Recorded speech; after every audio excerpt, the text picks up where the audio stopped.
Hi, everybody. This is Wayward Son. Welcome to my playtest of my intro mod for 5th edition called Aftermath.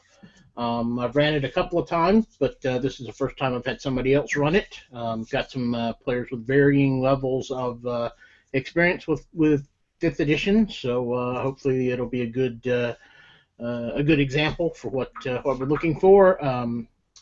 Players, DM, feel free to ask questions. I'm going to try to stay out of the way as much as I can, but I am here and available if something doesn't make sense or you guys.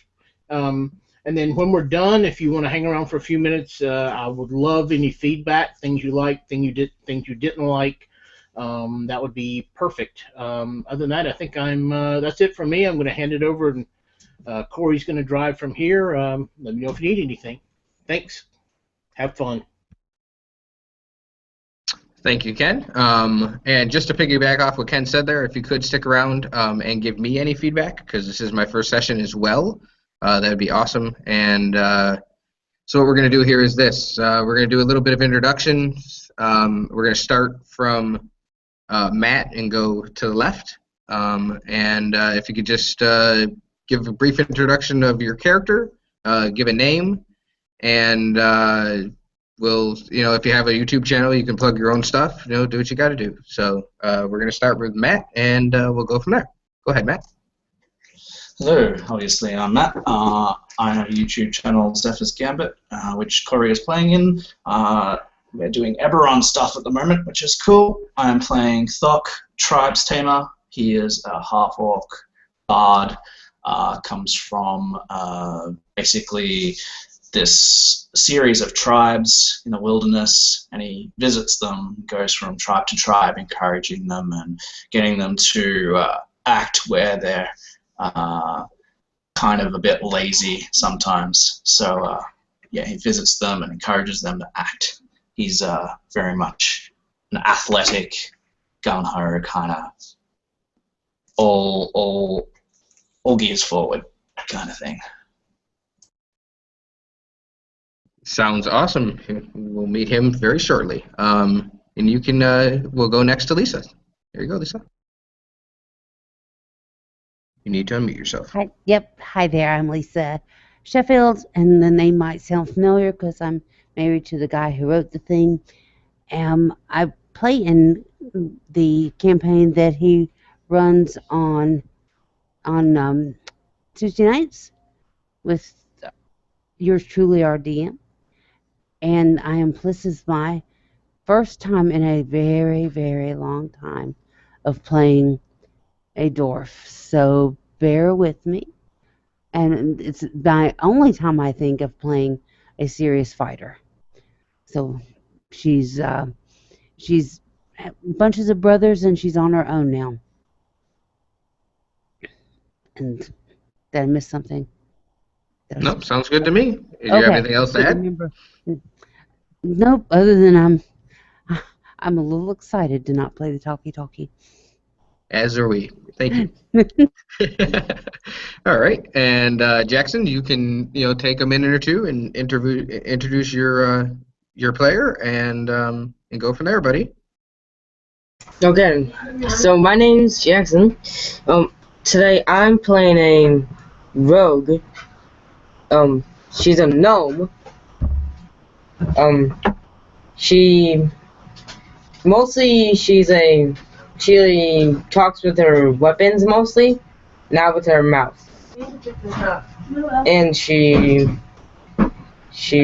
likes drinking a lot. She could be friendly or not nice. So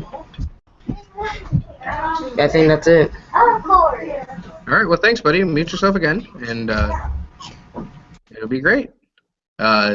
Jackson's my son, so this is one of his first experiences, and hopefully that will be really fun for him. We're gonna go next to Jason, and you can give yourself a little introduction and let us know who you're playing. Hi, I'm getting into character. My name is Albrecht, kind of a local name around here. If you don't know who I am, you will. I'll tell you one thing right now. When we get into the thick of things, I'm going to expect it to be my way or the highway, because well, I'm not real used to people questioning when I give orders. For that matter, I'm not used to giving orders, but we'll see how this goes. I give all praise and prominence to my Lord Tempest, so we will just kind of go from there and see how many of us are left when the dust clears. Fantastic.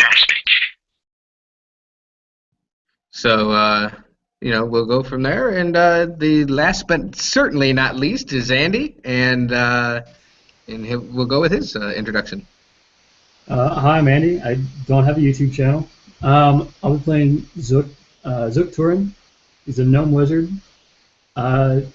He's an old wizard, or an old gnome. He's about 300 years old. Spent the last 250 years or so investigating the weave. Mistral has finally decided that it's time that in order to really investigate or finish his investigations, he has to go out into the world and explore and investigate. So that's what he's doing out here.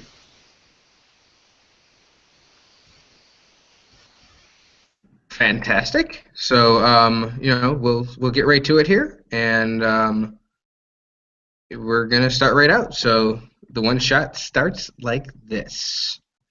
A couple months ago, a band of roving adventurers came to a town just in time to clear out an old abandoned house on a nearby hill.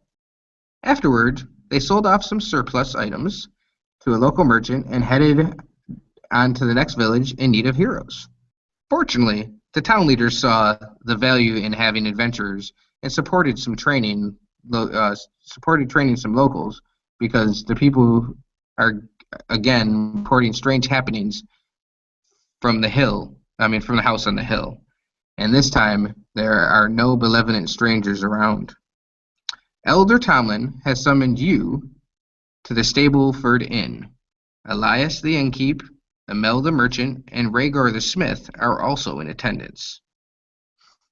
So, Elder Tomlin says, "You know I have summoned you here.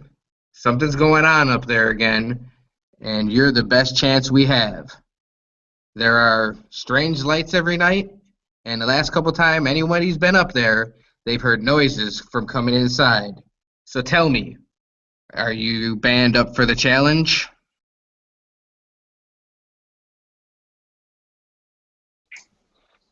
I say I am. I can't speak for anybody else. Well, most certainly. Yes. I have nothing else to do.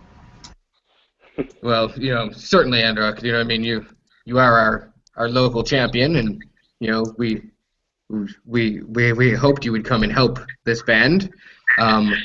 So, do you all have any questions or anything about this? When do I get to drink?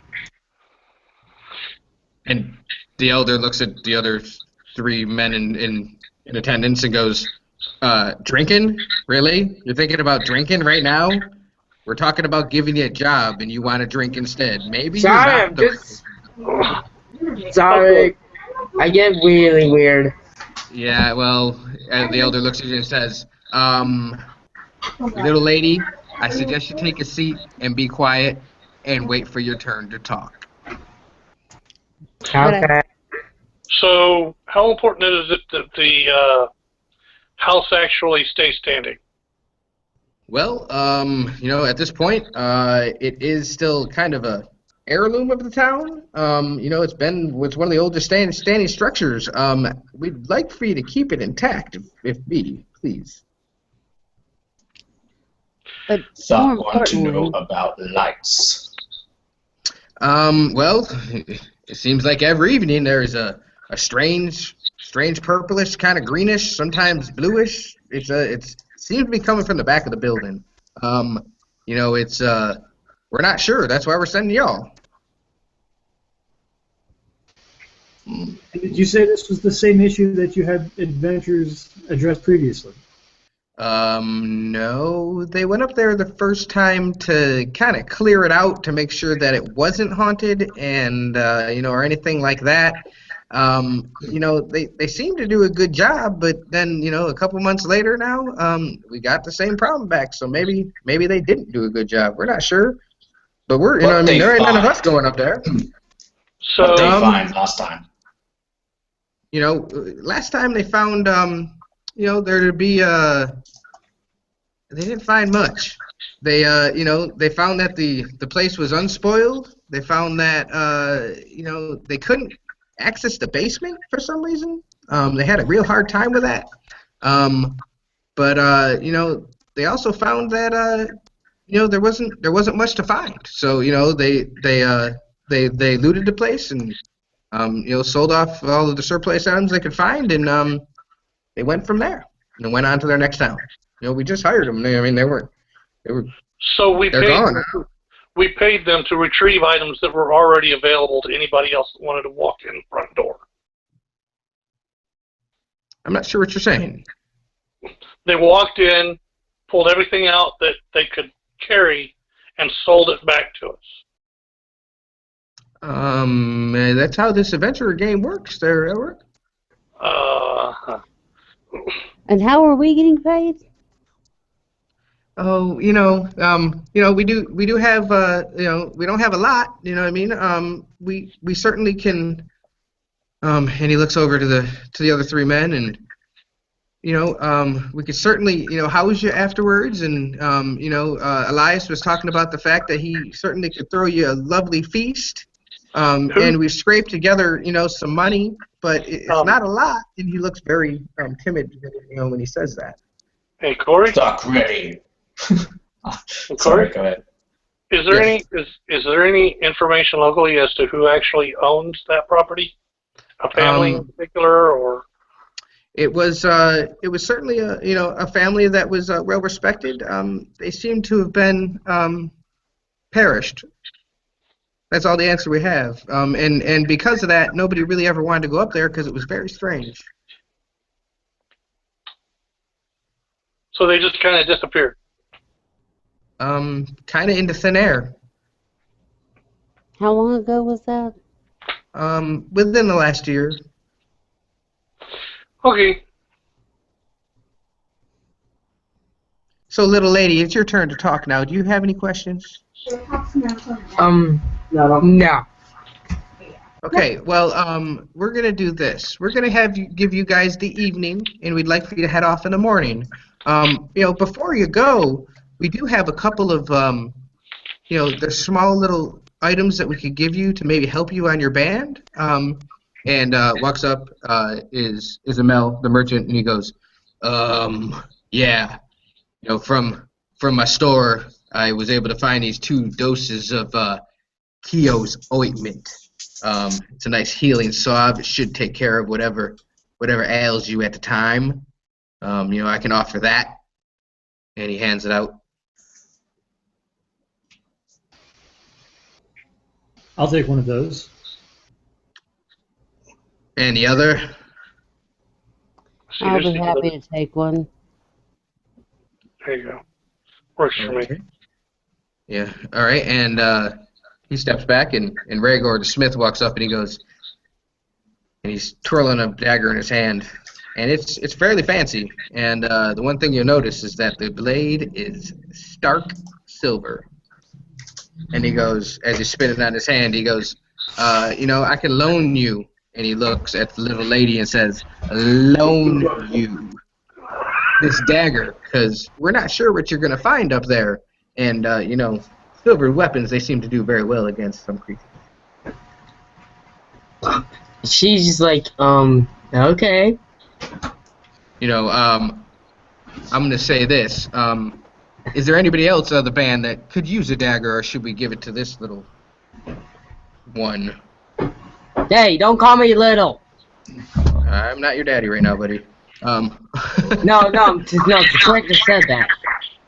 So, yeah, well, I think maybe the youngling should have some sort of protection. I put my faith and my trust in my own blades.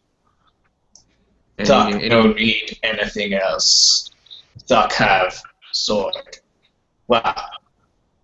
this, and he sort of shifts his long like trench coat kind of thing, and you see scimitars by his hanging off his belt. And Rhaegar's eyes open a little wide, and he's like, gets a little closer, looks at it, he goes, "Those are mighty well crafted there, half orc. Must have came from your human side," he says. And he flips the knife over and hands it down to Xana and says, "Again, this is loaning. I expect to get this back. If not, you're gonna owe me a lot of money, little girl." Okay. So from there, you guys are free to do maybe a little bit of meeting in character. We'll take a couple of minutes to do that. They have prepared you some food and some ale. The little lady seems to be excited about that. As far as there are some accommodations that we have as well. Unfortunately, we have just 2 rooms, so the 2 ladies and you 3 men are probably going to have to shack together. But it's something that I would certainly probably get a good night's rest and take off there first thing in the morning. Thok say would, it. Sorry. You can go. And what say you? Will you take up this challenge for me, please? Thok says, Thok accept. Thok go. Thok find. Thok return. Thok go drink. Yes, I agree with Doc. I think this sounds interesting. I can't wait to get. Well, and I'll go over to the food and climb up on top of a bench, and standing straight up, still just barely reach over to the top of the table. And you'll find that there are appropriate accommodations. You aren't the only 2 gnomes in this area. It's and he points over to the couple of little stools with a lower part of the bar. Like I said, we have appropriate accommodations for y'all. And we knew you were coming a little bit, so there's even a small bed in each room for y'all. Thank you. All right, so at this point, now me talking, you guys can talk amongst yourself, maybe do a little bit in character if you'd like to. I wouldn't like to spend a lot of time on this, but you guys do what you want to do for the evening, and we'll go from there. Floor is yours. Can I just ask real quick? We've got how many? Is it 2 dwarves or 3 dwarves? I think you should open your eyes and find out. I'm not saying that to be rude to you. Oh.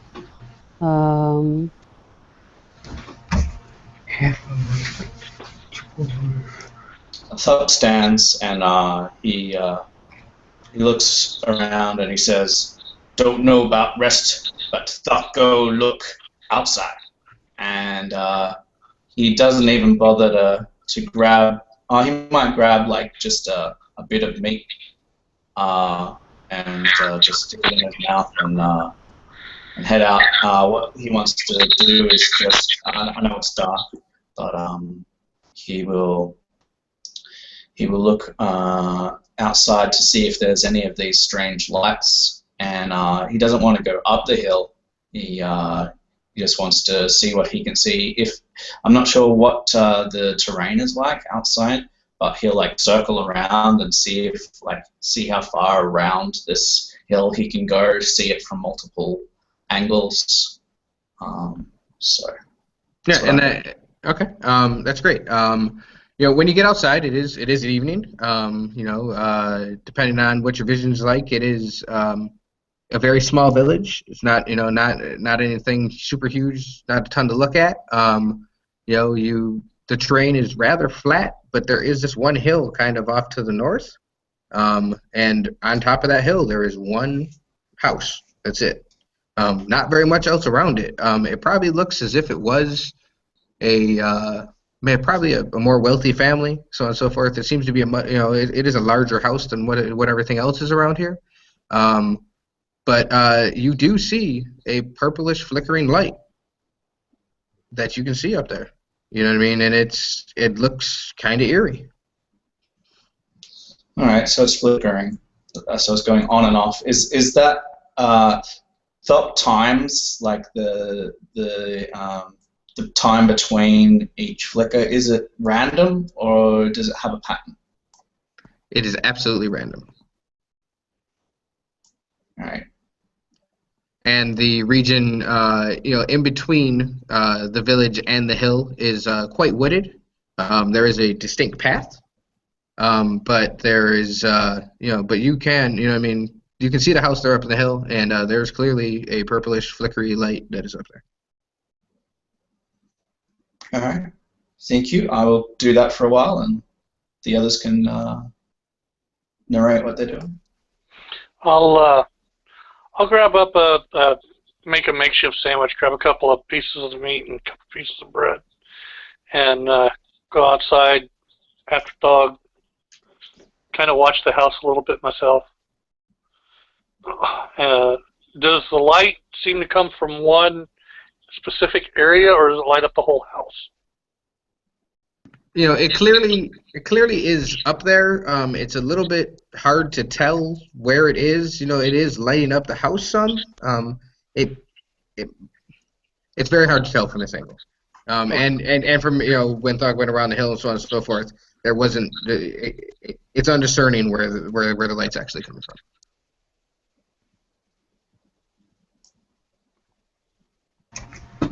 I'm gonna be going. She says, "I want to go I want to go see what my bed looks like." Because she's kind of tired, but she's not really tired. So she might go eat some food, then go look at the bed. Okay, sounds good. And the other two of you, anything else you need to do before this evening? I'm going to go outside and join Doc in looking at that purple light and trying to figure out if I can tell anything about it. That's it. You are far too far away to be able to tell anything. There isn't anything that you could roll a check for or anything at this distance that you'd be able to tell anything. So seeing everybody except for one person walk outside, I'll grab my drink, a small little cup of ale, walk outside. What are you all looking at? The lights are going to be there tomorrow. We don't need to go out and look at these right now. Thuck says, we see light better in the dark. Shows highlights. When it's day, light not shine so bright, because light in the sky shine brighter. Well, yes, of course. But I imagine that we can get closer after we've had a good night's sleep, and then we can be there tomorrow afternoon, and we can see it right as it begins. Every good battle plan begins with reconnaissance. If you don't know what you're facing, then how can you expect to put together a decent plan of attack? The more information you have before you start, the better off you are in the long run. Excellent, excellent. And what have you found out so far? Not much, granted, but at least I know that is a single light source. It does not appear to be moving around the property, does not seem to be leaving the house in the house structure itself. So whatever it is in fact centered, possibly tied to the house or an object therein. So we shouldn't have, barring any further influence, outside influence, we shouldn't have too many problems getting to the house. And again, there is a very defined path. You can see that. There is a path that goes up to the home. It's not going to be like you have to go through all this untouched land or anything like that.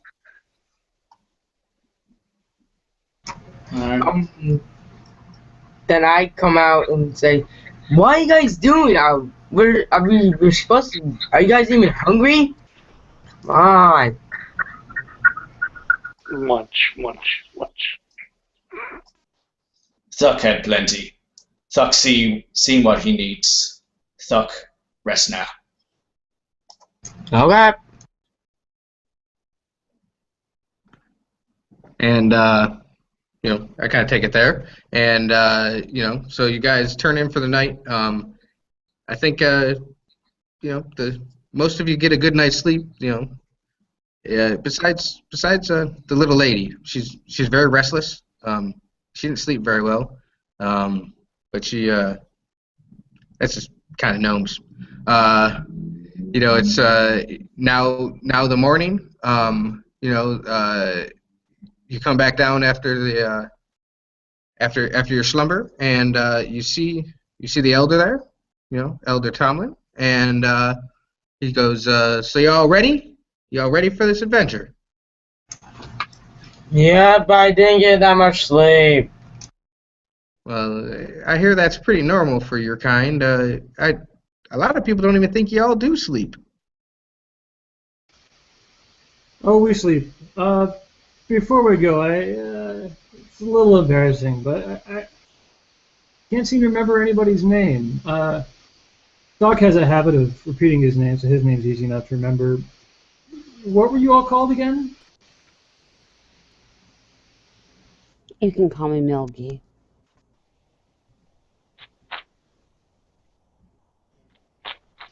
Sorry, I keep getting booted. No problem, man. It's not you're not the first person to have issues with that. Not a big deal. But he did ask for everybody's name, and that would be a lovely thing because I also didn't catch all of them. My character's name is Sanara. It's a very weird name. His character's name is Zanna, Zanna.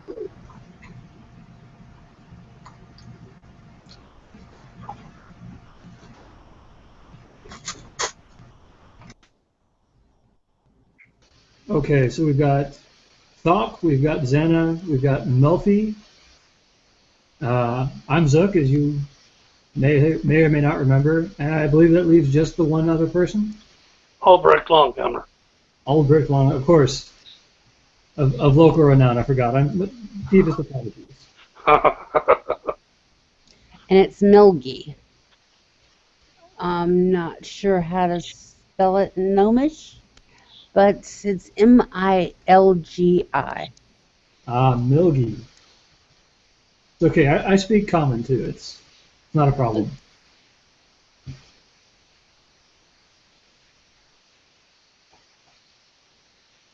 Andy, what's your character's name one more time? Sorry, buddy. Zook, Zook. Very good, thank you. And Zook was what? Zook is a gnome wizard. Okay, so we got 2 gnomes and 3 dwarves. Is that right? Nope, you have 2 gnomes, 2 dwarves, and a half orc. Right, sorry. Right, who is clearly much larger than all the rest of you. Yep. Yeah. And Thuck's not a sly. We should have all small guys. Watch who you're calling small. Hey, I'm not just small, but I'm cute. Well, that's to be desired. So, you know, if you're all ready to go, you know, there is one last bit. You might not see the light when you're up there, but we promise you it's there. So if y'all want to head out, I think it's a good time. It's like midday. So you know, if y'all needed to do anything, you can certainly do what you need to do in the town, and then head out.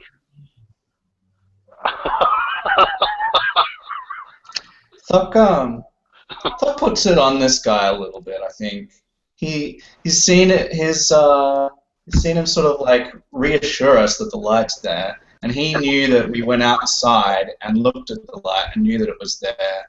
So Thuck thinks that there's something up. So Thuck like walks over to him and he sort of puts his big athletic arms on the table and he looks right up to him in his eyes and says, "Thuck want know.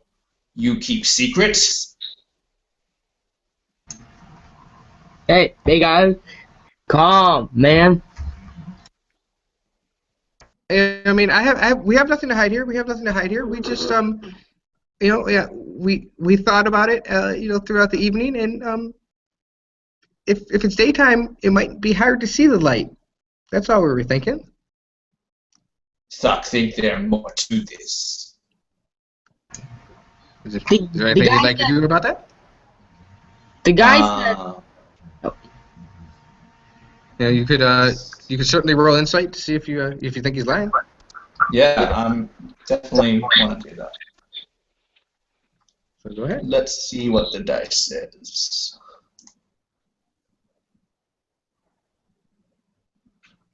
Can What do you roll? What's that? Go ahead.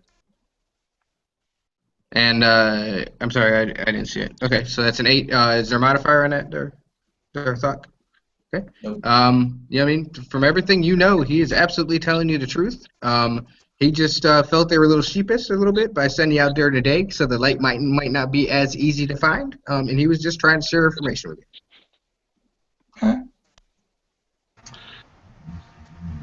By the time we get up there, it'll be a little bit later. We may be able to track the light then. And Thumlin, looking at you, goes, "Oh, thank you, Albert. Thank you so much. You have always been our greatest champion, and you understand how this village works. Very much. If you could lead this band, that'd be great for us." And he looks at y'all and goes, "Well, there's no time like the present, so you might as well make your way on." And he smiles and gives you a nice wave.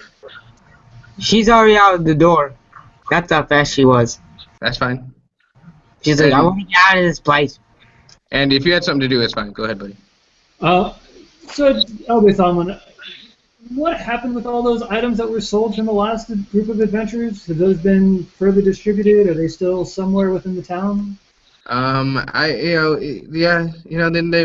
they were sold off. They were the family's effects. You know what I mean? It was something that they certainly. Yeah, there probably a bunch of them probably been resold. Actually, I can't tell you. I'm sorry. And I start looking over, talking to Zook and Zerk, or how you say. I'm just saying. She's saying hello. Just saying.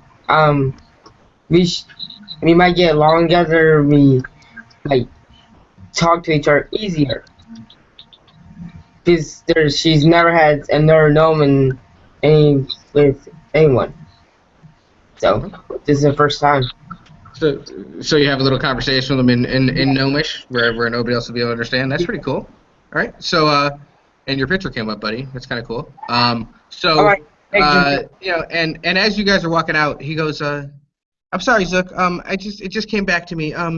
Actually, that dagger, it did come from the family, and that's the only thing that we certainly know that has come a little bit back. And that little girl that just went out the door, I think she took it, right?" Yes, I believe Zana was given that earlier last night.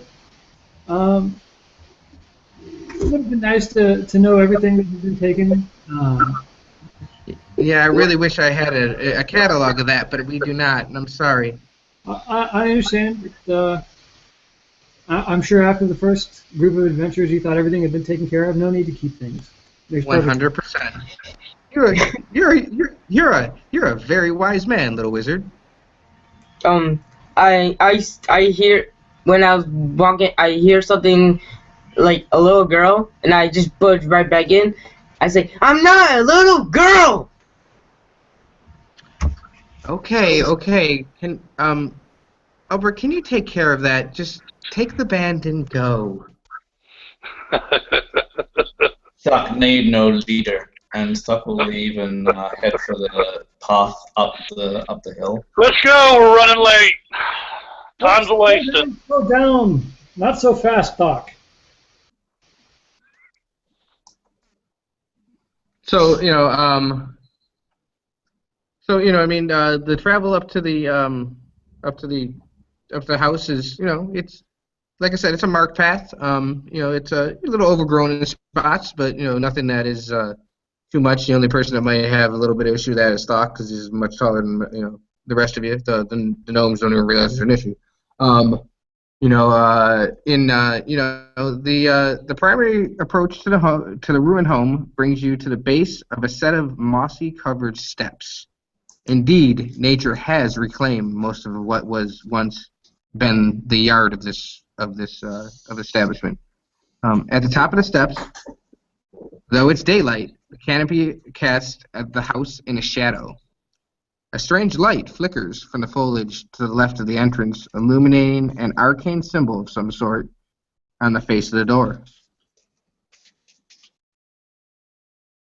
Does anybody know Arcania? I spent quite a bit of time at the university researching this sort of thing. I'd like to see if I recognize this. Okay. As soon as you start walking towards the home, you notice off to the right of the house, the bushes and so on and so forth. They almost look like they're moving. Does anybody see what's happening over there on the right side?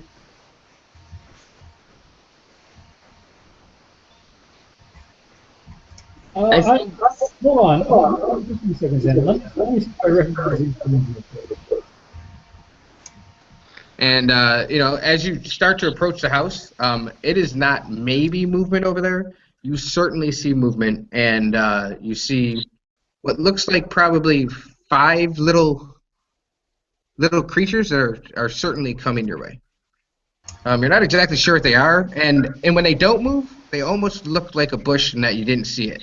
And you're not sure if your mind's playing tricks on you or not, but it's certainly something is advancing towards you. I get my daggers ready because I know she always she sees something, she wants to kill it.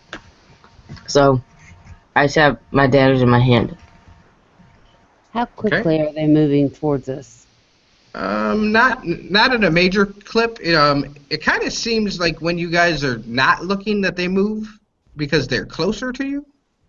But as soon as you look at them, they stop moving again.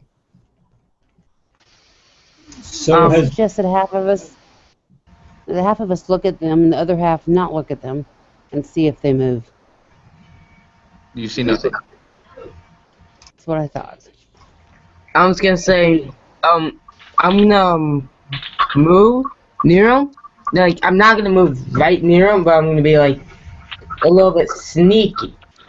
And with that, I'd like for you all to roll initiative, please. Okay. Roll. I got a initiative. Yep, initiative. It should be on your sheet for those of you that aren't as versed in this as others. At the top of your sheet, you should have a modifier for your initiative. So you roll a d20, add the modifier, tell me what that answer is. And hold on, Jackson.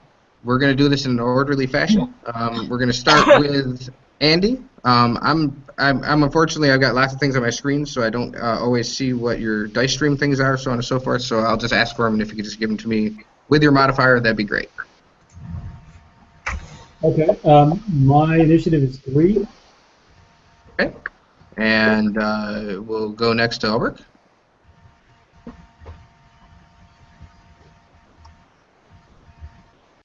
I'm here. Give me a second. I had to grab something. Right. Oh, that sucks. With the initiative bonus, I got a whole 6. Oh, wonderful. That's twice. And Xana? Xana, okay. I got a 21. I got 17 plus 4. That's probably plus 3. Wait, it says plus 4 on my sheet. That's probably a misprint, unfortunately, buddy. That's definitely going to be plus 3 because your dexterity modifier is that. So. Okay. Okay, and Let me just one second. Basically, I got one. This is a bad spot. So Jackson's a 1.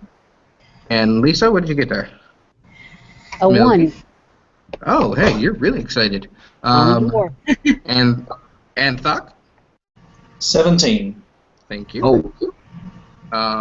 And I'm gonna do this real quick. Okay. Now this is a question that I don't know the answer to. Ken, would I roll all these individually, or do I roll them as just one group? Oh, had you looked at the module, you would see they're already in there. Oh, see, I didn't notice those there. Love it.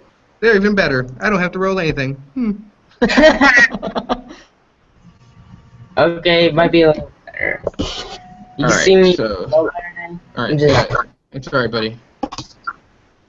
Ken did that so that when he runs it, he doesn't have to roll. Right, and I love it. So, works for me. Okay, so we'll start the top of the order with Miss Anna. Okay. So, I already have my daggers out, right? You do. Now, when you look again, what you see is, and if you could put the image up, Ken, that'd be great.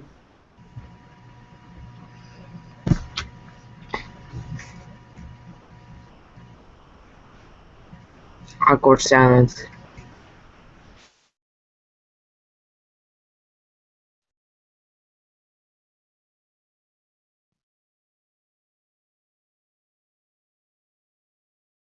So, as I've played this once before, and every time I've ever heard anybody play it, they look like little tiny Groots, basically. Yeah. And there is one that's coming directly for you, Jackson. Oh, come on.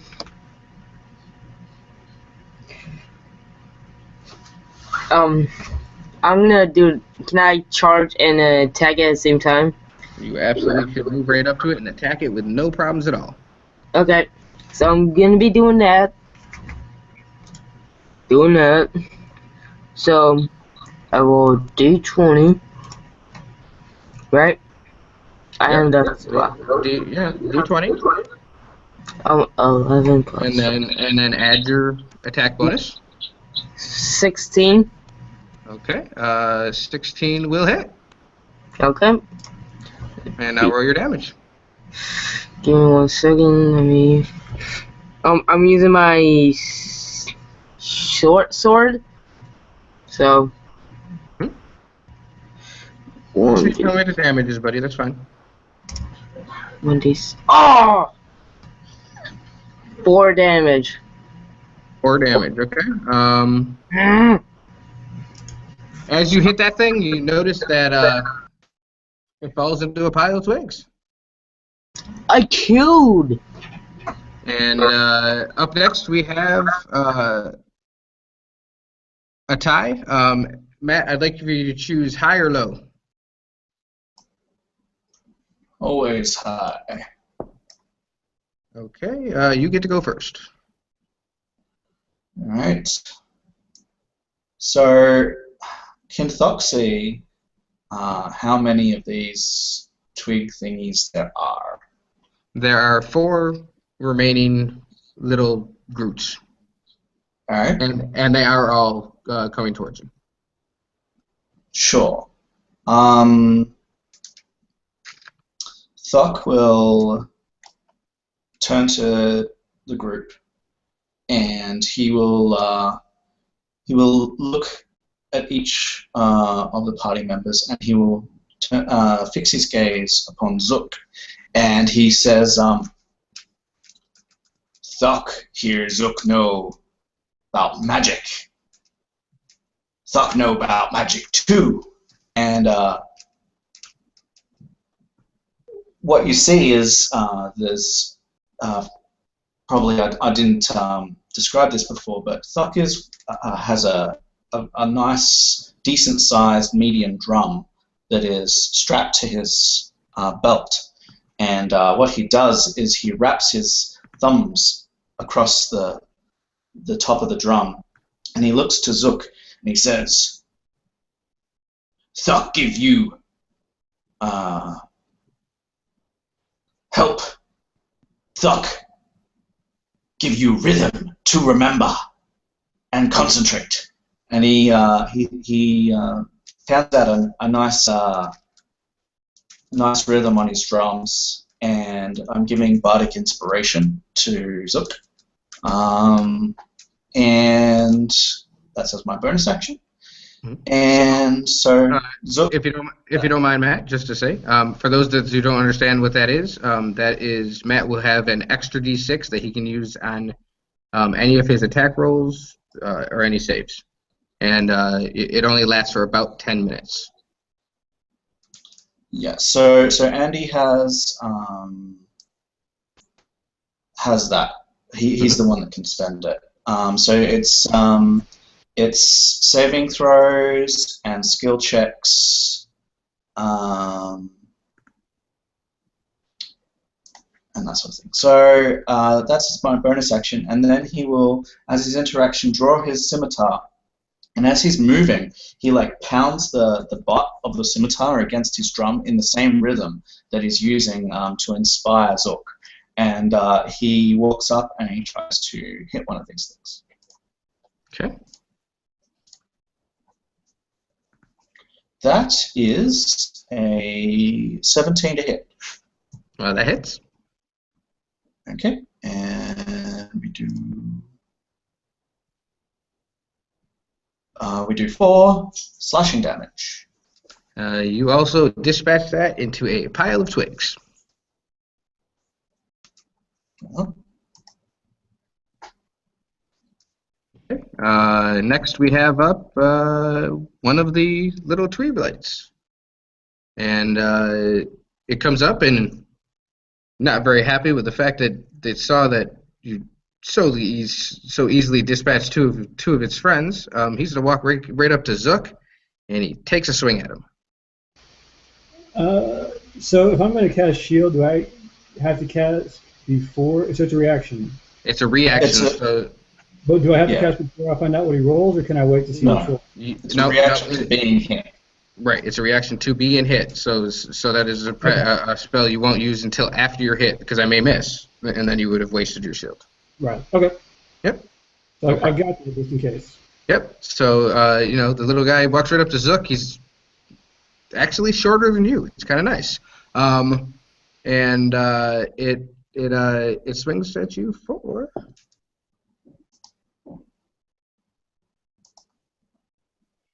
Does a 11 hit you?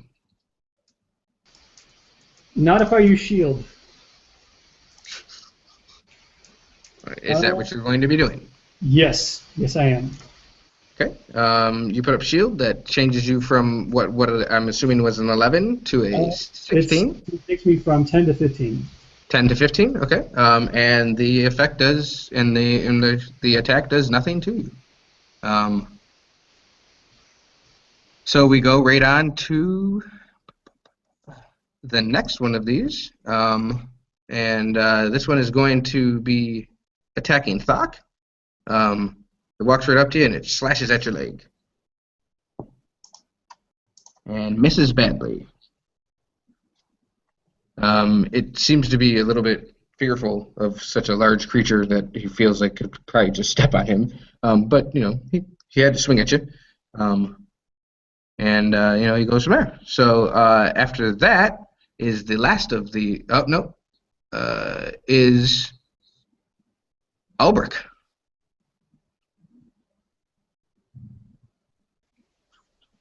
Are they really worth the trouble? Well, they're gonna be swinging at you guys if you don't kill them. So I don't know. I guess that's for you to decide. I'll walk up and swat at it. I'll walk up and swat at it. Okay, so the closest one do you swat at? Falling apart. So go ahead and roll for your hit. It's a D20 plus your hit modifier. I know we didn't do that today. That would be depending upon what kind of weapon you're using. If it's finesse, you can use. Oh no, it's +1 for both, so it doesn't really matter. So it would be +3. for your attack modifier. Okie dokie. Oh, that sucks. I got a whole 9. And you whiff like a baseball player that is in spring training. And would you like to do anything else? You have a bonus action if you'd like to use that, if you have anything. Oh, I'll just kick him.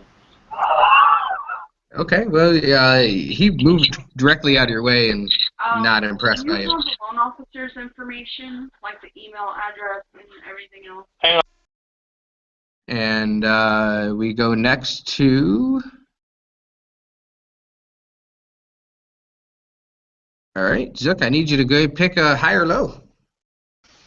I'll take low. The next one of these little tree things are going to come up and swing at Milgy.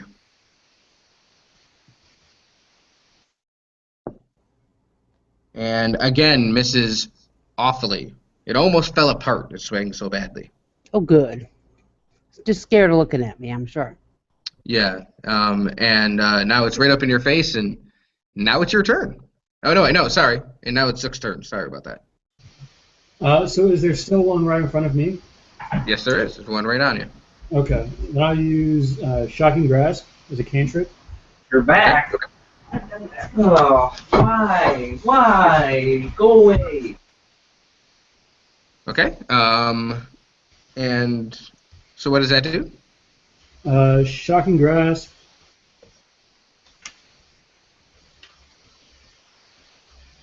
It automatically melee spell attack against the target. Okay. If the target's wearing armor made of metal, which I'm guessing it's not. Nope, it is just looks like some twigs. That's wood. Okay. So it's just lightning springs from my hand to deliver a shock to a creature I try to touch. Okay. So I rolled a 9. My spell attack is +5, so it's a 14 total. Okay. You absolutely you hit it. That's a hit. Okay. So it's a 1d8 as I'm reading now. Correct. So then that's a 4. So 4 points of damage. Okay, and that one in turn also turns into a pile of sticks. These sticks are a little bit on fire this time. So last but not least certainly is Milgy. Okay, so there's one on me. I will smash at it with my battle axe. Okay, 19 that's a hit. for 9 points. Yeah, that thing explodes much more violently than any of the others have. The other ones just kind of fell into a little bit of a heap. This one, there's nothing left of it at all. All right, and now that puts us back at the top of the order, and that goes to Xana. So can I have a little what's happening so far, because it's been like a little weird. Yeah, there's one left. It is in front of Thok. And you are probably 10 feet from there, at least. You'd have to move a little bit to get up to him, unless you have something with range. I'm gonna say this to Thok. Thok! He doesn't have the time to answer your question. You can just tell him something, pretty much. You can squash that thing if you want to. So are you forgoing your turn? No, I'm basically saying I want him to have the. He could give me the help action.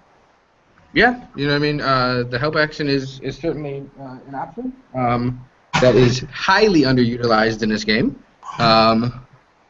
And because it is so underutilized, I don't even really know how it works. He needs to come up into melee. He would need to move up, and basically what he does is he gives me advantage for the attack roll if he wants to do that. Right, absolutely. And I as I just opened the book and I just read that myself. So yeah, if you'd like to do that, you could give Thok advantage, or you could just run up and kill this thing. You know what I mean, Thok's not going to feel bad about that, I don't think. I feel like I want Thok to have more advantage to the attack. Okie dokie, buddy. So you go up and you give yourself the help action to Thok, and it is Thok's turn. Cool. Well, Thok sees him, or sees her rather. This little girl coming up, and he sort of looks down kindly, and he says, "Thok thanks you," and he takes a swing with his scimitars, and that's definitely a hit. Absolutely. For 4 damage. And that one also very gently turns into a pile of sticks. At this point, we are out of initiative. There's nothing else to fight. You do notice at this point, now that you've gotten kind of further on the side of the house, that light is flickering, and it seems to be coming from behind the house.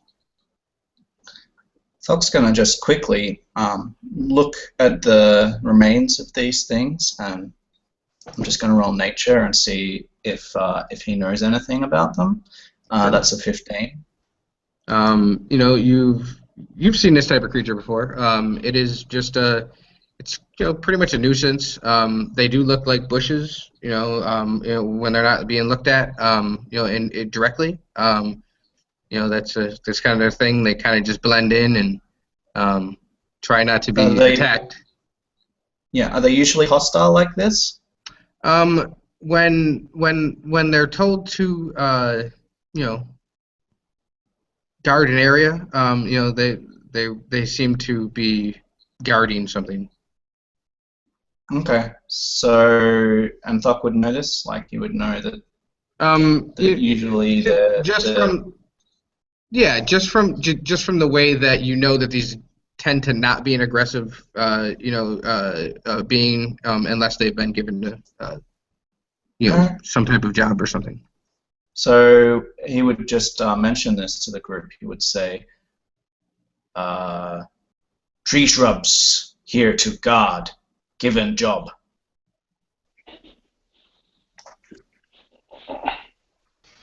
Can I see what those runes are that were on the door? Yeah. I mean, you could certainly go up there. Again, from where you are, with Thok and probably Xana being the closest to that side of the house, there clearly is a purplish, bluish, flickery light, there over on the side. It is something that you can certainly go over and check out. But if you'd like to go up to the door, we can, you can certainly go in and check that out as well, whatever you'd like to do at this point. And just to make sure I remember right, so you said that there's like runes written on the door, and I'm just there's one rune right over the top of the front door, and it it's just up there. Okay, so just basically given my background, I want to see if it's something I would have run across. So I'm guessing it'd be history or I would say probably either Arcana or something like that. Okay. So it's a 15 with Arcana. Okay. You certainly know it to be a rune. And as soon as you get close to it, you hear this: "Beware! Within lies the remains of a fiend destroyed by the Mistral shards. I reckon you ought to move along. If you enter, don't go breaking the magic circle, and don't mess with the dead things." And into your face comes these 2 enormous red lips. Almost, for the older people, Rocky Horror, or kind of the Rolling Stones type lips, and they come right out of the rune, and they're right in your face. So. Does it repeat the message? As soon as it goes, the lips go back into the rune, and you see nothing again. Was it loud enough for everyone to hear, or would we need to be been close to him on the? Oh no, it was certainly loud enough for all of you to hear that. So I didn't catch all this. I'll look back to the rest of the group. Did anybody else hear that. I caught something about fiends, mythical shards, don't break the circle. Is there anything else that I'm missing? I kind of heard, but it was like I just couldn't. I heard it, but I couldn't see anything. The remains of a fiend are in the house? That's what I... Oh, go ahead, Milgie. That's what I seemed to... That was the big part to me. A fiend? The remains are in the Like house. somebody was dealing in something they couldn't control. What the? Could we check for like history on the Mistral Shard's name if we recognize this name as a group of adventurers or wizards or something? Certainly, you could roll history on that. I would say I will allow Thok and Zook to roll that on that, please.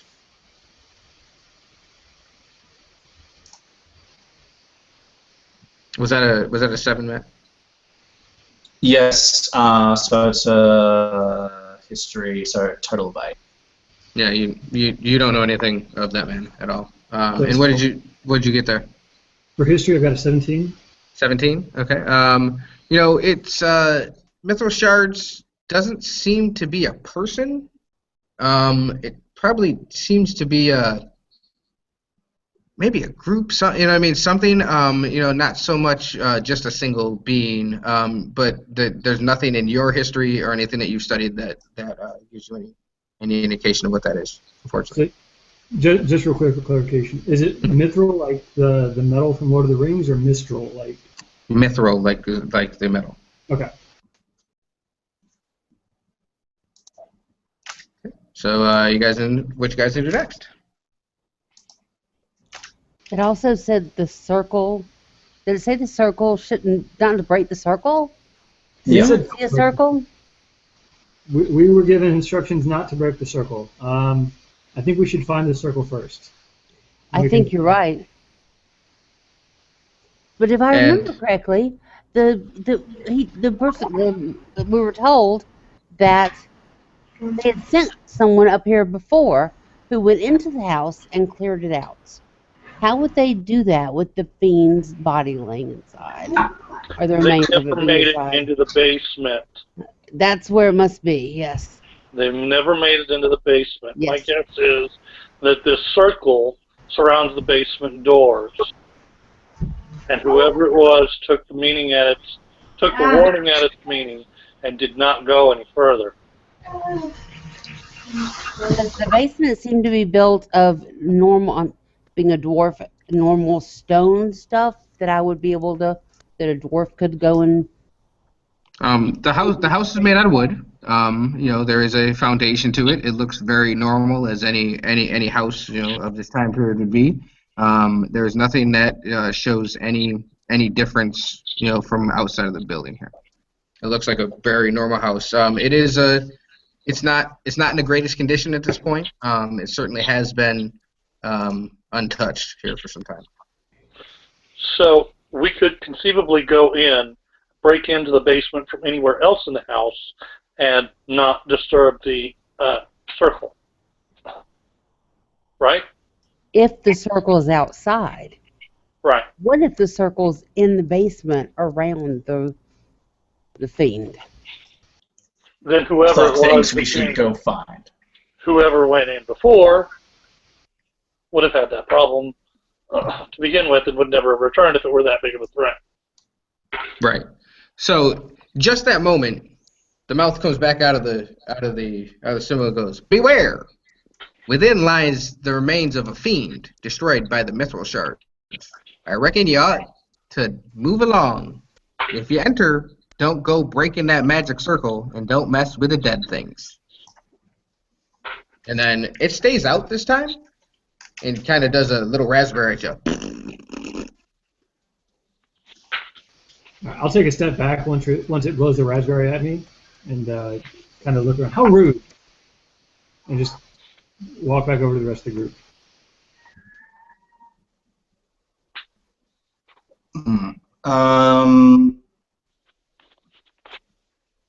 So that's over the top of the door, isn't it? The symbol. Yes, it is. Absolutely. Right. And the symbol isn't in the shape of a circle, is it? No, it is not. It is kind of a diamond shape. All right. And there's no like circle on the door itself. Absolutely not. Well, Hey, Thok will approach the door. Hey, When you, Corey? yeah. I'm going to roll a quick, what is it, passive wisdom? Something a little odd. So that's not something you can roll. That's just something that you kind of have. Oh, okay. So so what are you gonna do? Are you gonna go up to where the door is? Well, Can I roll insight? Well, I guess you could roll insight on the rune. I don't know how much you're gonna get. On the lips, on the messenger? Insight is really more of towards another sentient being. This is certainly some type of arcane message to you. Right, but the fact that it shot us the raspberry implies that it's aware that we're still here. This is not just a remote, repeat message. You get what I'm saying? There is an intelligence behind it. I think you should try to interact with it again if you think that might be the case. Hey, door. Beware! Within lies the remains of the fiend destroyed by the mithril shards. I reckon you ought to just move along. And if you enter, don't go breaking the magic circle, and don't mess with the dead things. And it blows another raspberry at you. 2 questions. Are you there? Beware! Within lies the remains of a fiend destroyed by the mithril shards. I reckon you ought to go move along. If you enter, don't break the magic circle, and don't mess with the dead things. And it blows another raspberry at you. I'd like to walk up to Albrecht and say, I don't think it's going to give us any more information. We should probably just keep our search going. It's already given us information. I don't think it will give us any more. Right. Magic circle is inside the house. It doesn't say it's beneath the house. It doesn't say it's in the basement. It says if you enter these doors, do not break the magic circle. Have we circled the house yet? Should we look for another way in? No, you guys have not done that yet. You absolutely are free to look at this area at all you would like. Let's go take a look at the back. I think that's a very good idea. So, who's going to go do that? You know, I mean, what's the order? What are we going to do? What happened? Jackson, the Albrecht went up and tried to talk to the lips, and it said the exact same thing. Gave him the raspberry 3 times in a row. You guys are freezed on my side of the brain. I'm just saying, just telling you. Okay, thank you. Because you guys were wondering what happened? So at this point, it seems as if they're going to look around the rest of the building. Thok's going in. He's not going to accompany them around the other side.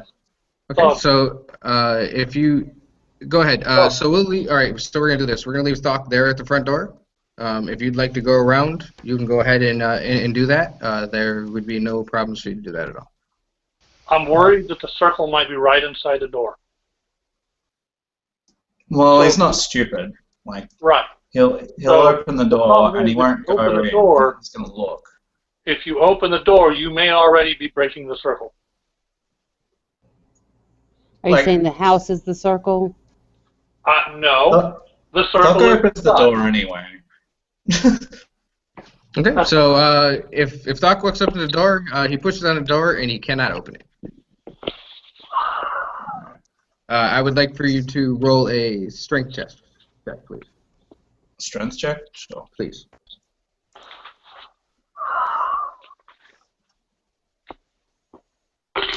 Total of 11. Can't. You push the door. It kind of seems like it was kind of stuck a little bit, but with the little bit of force you put on it, it does swing open. Okay. Obviously, I'm not stepping in. I will open it and look at the floor straight away and see if there's anything on the floor. The door opens into a remnants of what was once a lavish living room. Long forgotten items lie strewn about the floor. Through the shadows, you see a door about 35 feet ahead on your left, and another one about 35 feet ahead on the right, on the far wall. Between the two lies a worn set of stairs leading upwards.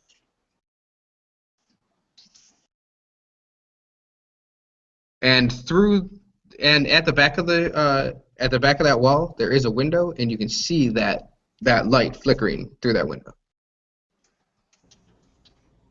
Well, what do you see, Thoth? Buck will just reiterate that. He'll just describe it.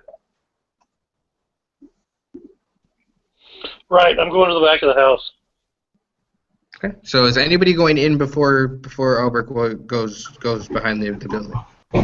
I'll go with Albert. You're gonna go with Albert? Okay. Yeah. Because Is anybody else traveling with Albert? I think not. So as Albert and Xana make their way around the house, there's not much to see. There are those the piles of sticks. So on and so forth. It is heavily wooded, and like I said, because of the way it's been overgrown, and so on and so forth, it's much darker here than you expected it to be, because it is still daylight. But as you get closer, you do see that purple light, and it seems to be flickering. Once you crest around the corner, you see it. That's on the ground. You see, help me, Ken.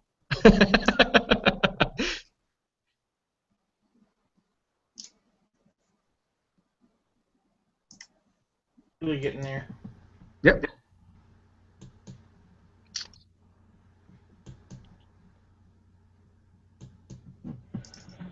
I don't know why it's not letting me do it. If it won't, it's not a big deal. Well, that's all right. Go ahead, and it'll pop up in a second. Okay. So you come around the corner, and what you see on the ground is a torch, and it is purple and bluish and flickering and all kinds of stuff, and it's just laying there on the ground, probably 10 feet from the building, and probably about 15 feet from where you are, at the corner of the house. You know what I mean? So it's kind of triangled out a little bit. I see the torch. Mm-hmm. That's it. Ooh, sparkly. I'm gonna go touch it. Okay, so you're gonna go up and try to touch it. Okay. You walk right up to it. With no effect. There's nothing happens to you or anything like that. Do you pick it up? No, I just call over. Who am I with? I forgot. Albert. Albert, come over here. You're muted, Jason.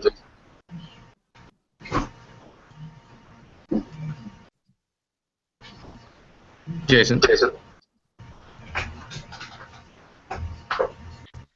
Yeah, sorry, I thought it was already on. Hang on a second. Hey, Zook! We found something. Yeah, you should be able to hear it, certainly. What does it look like? Hold on a second, and I'll start walking over. I don't know, a torch with an ethereal flame? It's a sparkly torch. I'm following Zook over there. Thok would hear the sound as well, and he would, instead of walking outside, he would walk inside up to the window and see if he can see them and if they can see him. Yeah, absolutely. As soon as you walk up, to the window, you can see, by this time, the other two have gotten there, and you see the four of them out there, and there's Xana standing right near the torch. She's all kind of purpley and bluish and so on and so forth, looking, and it didn't turn her skin color any different, but just the glow of the torch is making her look that way, and you can see them there, and Xana's kind of looking at it all googly-eyed, and the other the other three are kind of maybe reacting to this. If there's no circle on the window, Doc will open the window. No, you push in the window and it doesn't move at all. Okay. And when you hit it, it kind of does that boom sound that like a glass does if you kind of hit it. You wouldn't hit it. Well, you know what I mean. You're a half orc. You hit things way harder than you think you do. And but outside, again, it's not setting it. It is wooded all there in the ground, and it's not setting the ground on fire. I'd like to check and see if I recognize it or know what it is. Yeah, you can roll Arcana for that again. That's fine. I think it's 15. Yeah. Yeah. You've seen them before. It seems to be a torch that shouldn't bother anybody at all. Is it magic? It is. That is something that I'm gonna need you to go over and somebody's gonna have to touch it. Okay, I'll go. Assuming that. Okay, so it sounds like before you even started to move, Xana bent down and picked it up. So as Xana picks it up, it's very it's not. It's probably a third of the size that she is. You know what I mean? Because the two of you are quite small. She picks it up and it doesn't, nothing happens. You know what I mean? It's just all nice and pretty and sparkly, as Xana keeps calling it. Do you want to do anything with that? So it looks like. Yeah. Xana, be careful. We don't know what that is yet. Just hold on for just 1 second. Can I investigate it? She is so distracted with the torch. She's daydreaming. She can't even hear. She couldn't hear me. She can't remember she did like 2 minutes ago. Right. Sounds like you. Hey. That's kind of cute. Yeah, Ken, that never showed up. Like it said, you're presenting, so on and so forth, and it just never came to the screen. It's kind of weird. But anyways. I'm trying to figure out. Yep. But it's not a big deal, but I'd like to have it for the rest. Yeah, for the rest of it would be good. But keep doing so she's holding her hand. I'm assuming being a gnome, she's probably shaking it all around, being crazy with it, so on and so forth. But at one point she kind of shakes it. It gets pretty close to her face, and it doesn't burn her. It doesn't do anything like that. And it leaves her unspoiled. It's nothing. It just seems to be a torch that emits this nice, pretty purple light, and could be a light source for anybody that might need it. Can I keep it? There doesn't seem to be any claim to it unless somebody else wants it. I said that. Does anybody else want this torch? Now hold it right up. Can you cover it? I don't know. Do you have a bag or anything to put it in or put over it?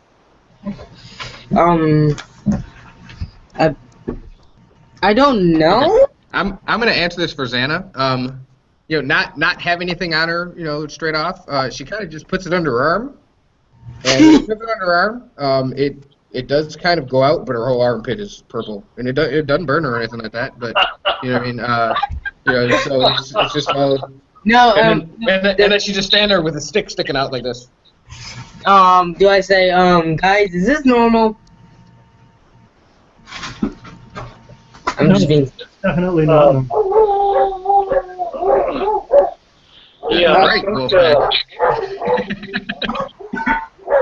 Well, oh, there it is. That is now on Ken's screen. It has popped up. It is, like I said, it's a torch. It doesn't set anything on fire. It's just a light source.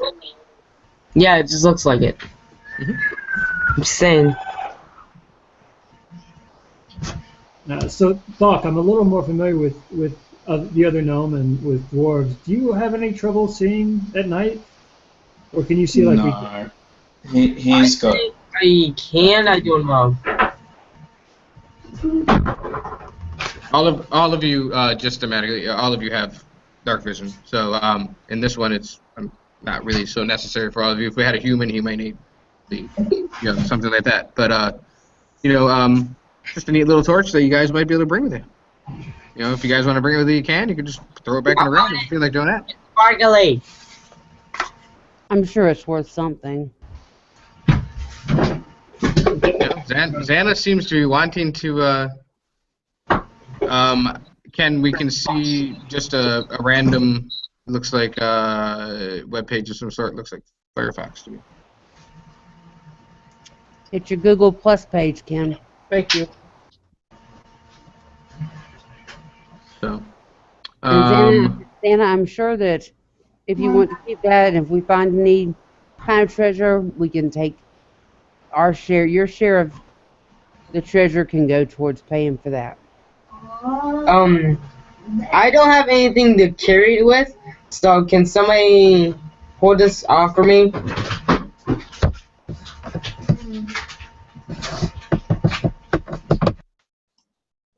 Well, at the very least, you would see Thok has a backpack. Some of the others might too, but he definitely does. Or we could just leave it here, since all of us can see, and we'll get it your sparklight on the way back. But this way, since we can all see in the dark, maybe we don't have to worry about the things in the dark seeing us. Now, just to help out people that haven't played a lot, when you see in the dark, you don't see in color by any means. You see in grayscale. So anything that may need that, this could be a tool for you all to maybe see in a much better light than what it is. Yeah, but instead of grayscale, it'll be purple.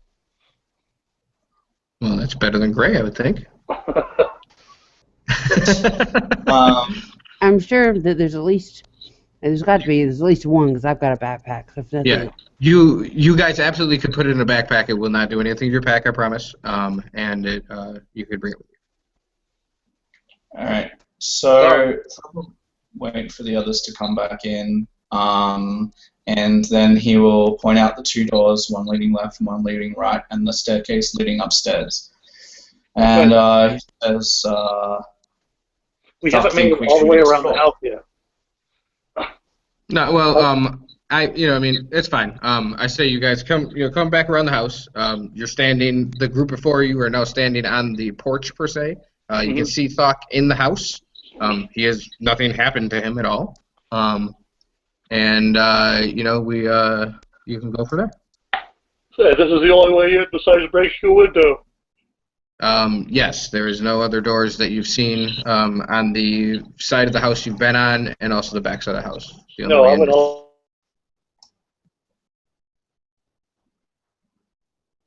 Yes, Ken. There's torch gone. What do you mean by that, buddy? Sorry. No, Xana has, or I think Thok has the torch in his backpack. Or we're gonna. I'm assuming you're gonna give it to him. Xana at this point is still holding the torch.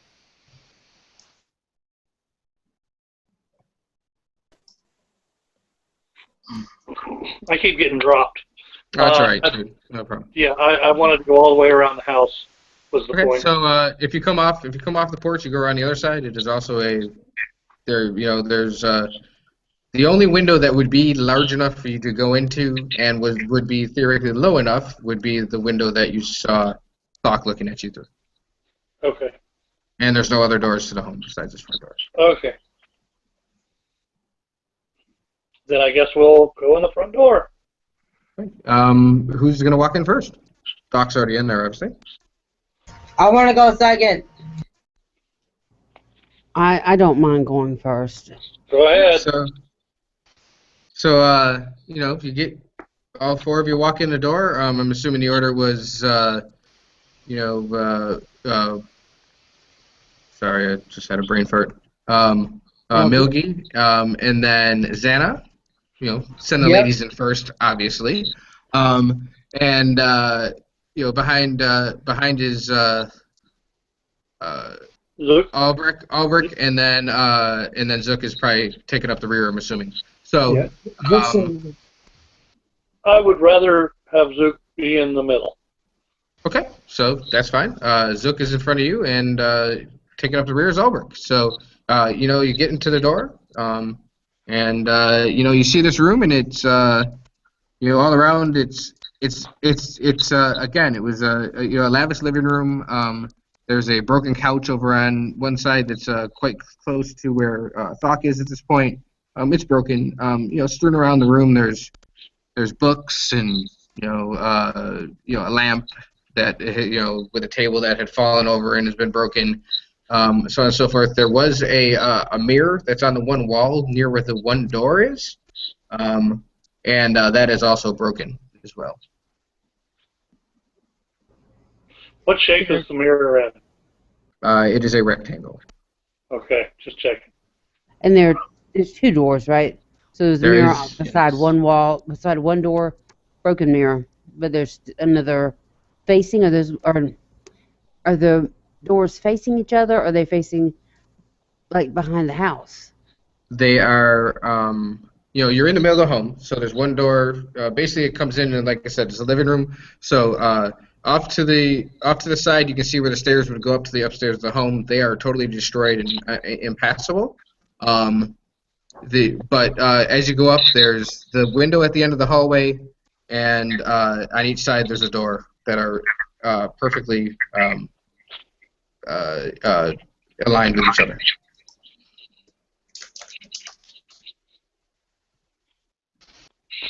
I'd like to go and look at those books. Just as someone who's spent a lot of time at university, just want to see if there's anything I recognize or anything about runes or nickel shards. Okay. As you go down and look at that first book, it flies up and it hits you in the face. I'm not going to let you use anything. This first one is a surprise, and it hits you dead in the face, and it gives you 1 damage. Oh. So I'll jump back, kind of scamper away, crawl, like crab walk backwards, kind of, just at the shock of being hit by a book. I love books. I trust books, and they attack me. Terrible. Okay, at this point, I would like for you all to roll initiative, please.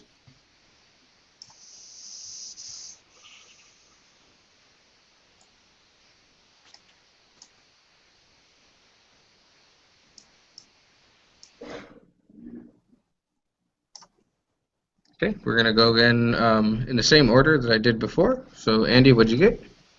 It's a 6. You are a very, very assertive person. I'm an old gnome. I don't want to go first. No, I get it. No problem, dude. I'm just messing with you. All right, and we'll go to Albrecht. It's not a G, a 6, silly. 16. 16, thank you. And Xana? No, you got to turn your mic on. Tell me, Jackson. I didn't see it. 4. Okay. And Milgie? 8. Okay. And last but not least, Doc. I got 16. 16? Okay. All right. So, again, that was a surprise round. You're going to find that, again, another book is hurled. This time it's at Xana, and it flies right to her head. Does a 8 hit you, Xana? Jackson? Did you get hit by an 8? Oh my god, guys. That misses? Okay. So the book sails right over his head. Almost hits Zook because it's about the same height as him. But misses and falls onto the floor. Next we have. I want. Okay, we're gonna let Albrecht do it this time. High or low, Albrecht? Hi. You go first.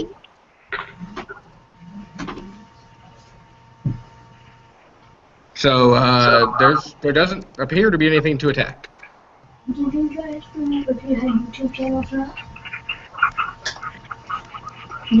So what? Hey, hang on a second. I have to look something up. It's fine. Correct me if I'm wrong. Command, I have to actually be able to see them, right? Yes. You couldn't command something you can't see.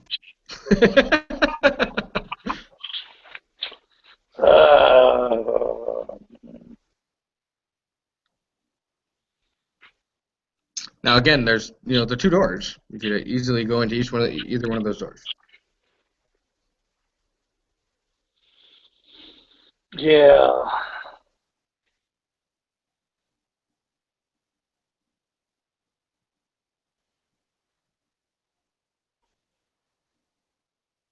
Okay, your 6 seconds is coming up.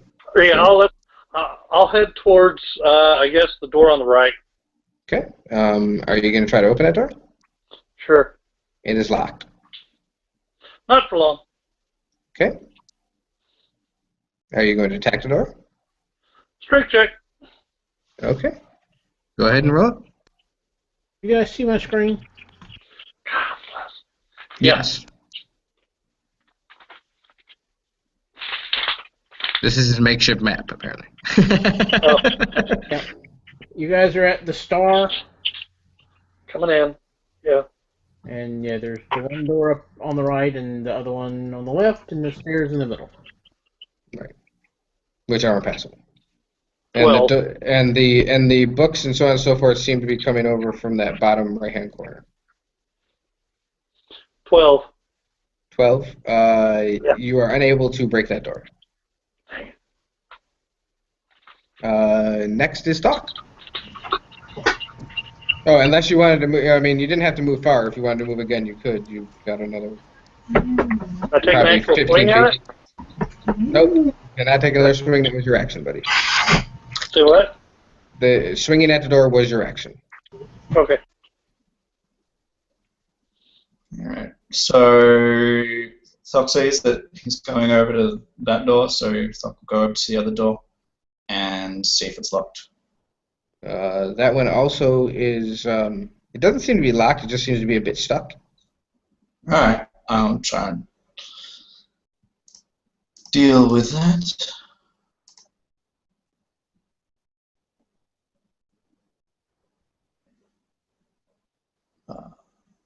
I'm sorry. Again, so what does that make That's it? a 13.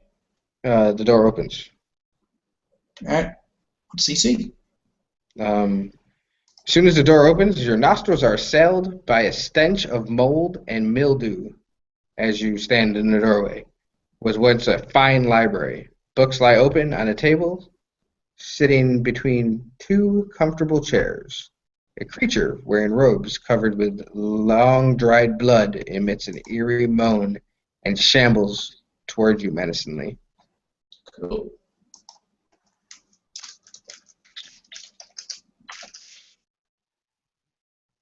What do you do?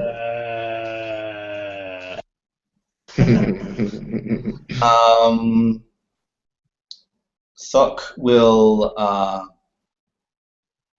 bang on his drum once as this thing is approaching, and he plants his feet firmly on the ground, and he says, Tiki roka hulinta ukintera. And when he does that, he is casting vicious mockery. And so, just see what we do. It requires vicious mockery. A wisdom saving throw, please. Okay. And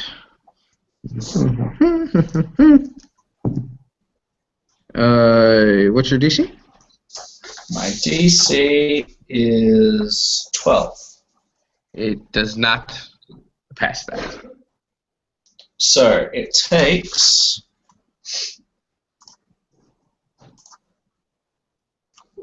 2 psychic damage, and it has disadvantage on the next attack roll that it makes before the end of its turn. Okay. And what it feels, if it feels anything, is ashamed at its very being. Somehow, as Thok is doing this chant, he just it feels much less worthy of whatever creature it actually is. String of insults attacks its mind, or if it has one. But yes, that is my turn. And I'll also, like, if it's moving towards me, I will call out to the others and say this. Thok, sea creature. Thok, try stop it. And, I'll stand in the doorway, barring its exit from this room in case it was going to try and attack someone else. Yeah, it is clearly coming for you. It didn't seem to be harmed too terribly by that, and it just goes as it gets closer. Yep. We were told not to disturb the dead. Is it living? Thok says, "No, think so, but." As it comes closer to The you. door! Well, I mean, he's had his turn. So. Yeah, he's had his turn. If you wanted to close the, well, you've had your turn. That is what it is. And he's barring the door. The gnomes, he's so tall, probably can't see through his legs that there is a creature. It's not. It doesn't look great. All right, hold. It's not your turn yet, Jackson. I know. So next would be up Milgy.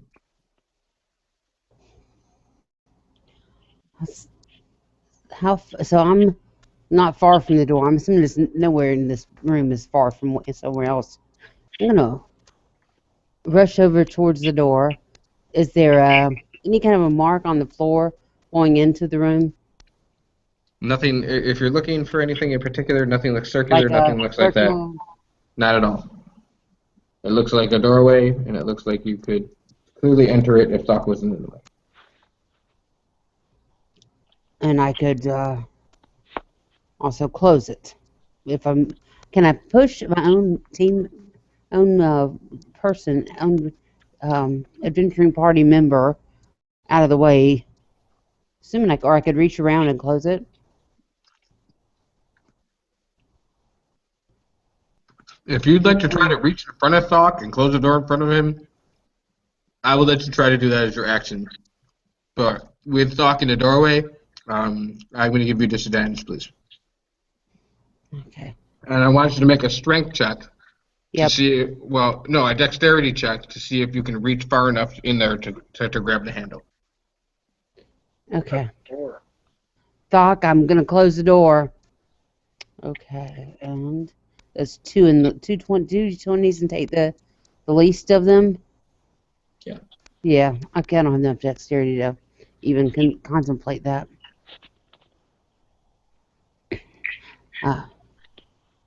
And I don't think there's I'm going to yell to the rest of the group. Looks like it's not living over here. And I'm done. Yeah, the door was just too far away. With Thok's body in in front of you, so they couldn't reach the handle. And it's inching closer. So,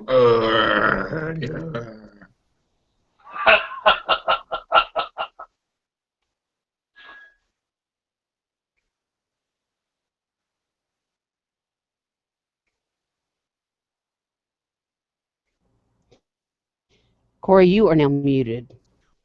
That's right. So, and that brings up now the creature. So it's going to get closer, and it's going to take a nice little swing right at Thok, who's the only person can hit because he's the one in the doorway. So we're going to take a swing here.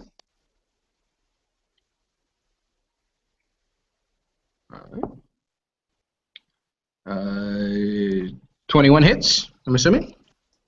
Yes, it does. Okay. And that is one of these two. You take 3 bludgeoning damage as it clubs you right in the chest. Sure.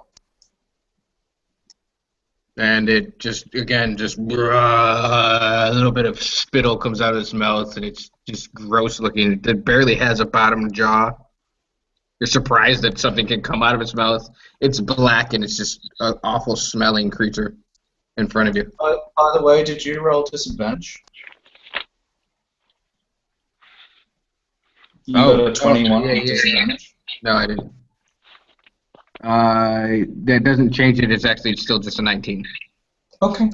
So, two really high. It's the only two good rolls I've had tonight. So you took it like that, and then up next would be Zook. Except for it doesn't look he's at his computer. Oh, there he is. Sorry about that. So I'd like to see if I can figure out what's causing those books to fly out. So if I'm just paying attention or seeing if there's any magic at hand or magic at work. Roll me perception.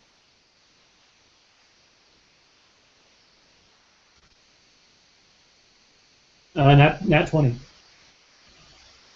There's absolutely nothing at all, any way, shape, or form that makes it so you have any idea where these books are coming from or what may be launching them. Well, you can see where they're coming from, but you have no idea what's launching them at. Even with an extra 20. Huh. And it's strange to you to not know. It seems as if they're just animated and just fly at you in your face and knows it.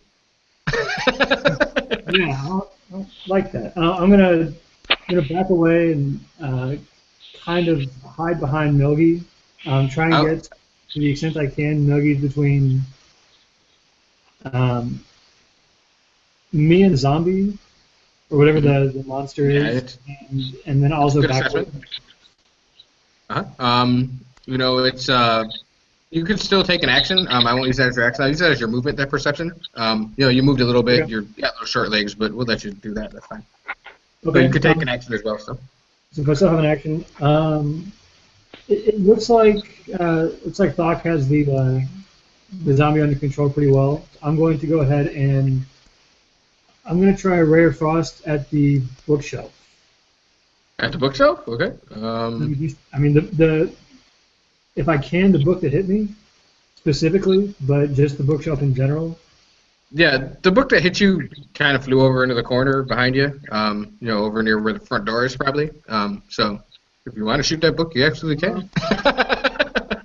Yeah, well, I don't want to mess with the dead because we were given instructions not to do that. So yeah, I'm going to I'll try a Ray of Frost on the book. Go ahead. So that is an 11 to hit. That book blows up into about 750,000 pieces. And nothing, no weird miss, no nothing. It's clearly a book. It just exploded. Well, that'll teach that book to hit me. Yeah, that book is clearly not going to be hitting anything anymore. Right. So that would be your turn, and we have up next Miss Xana, last but not least this time. Okay. I'm doing nets. There's a cat in the camera. Yeah, there is. Stop scrolling and make a decision, Jackson. Come on. I'm going where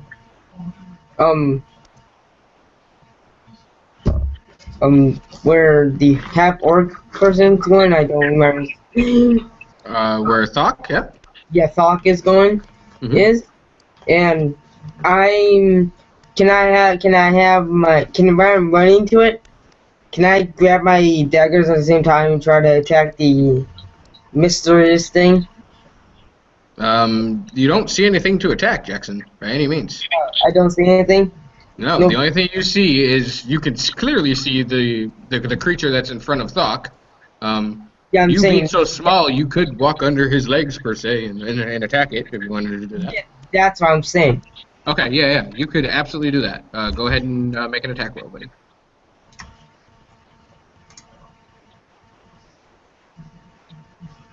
And that's a 10. 5. What's that? It's a 10. It's a 10. That hits. Oh! So So roll that damage, and that's what, D4s, right, buddy? 1d6. 1d6. This I'm is a saying- dagger, you said? No, I'm using my sword. Sword? Short sword? Mhm. Okay. So So yeah. 6 plus, plus- what is your modifier? Give me 1 second, let me.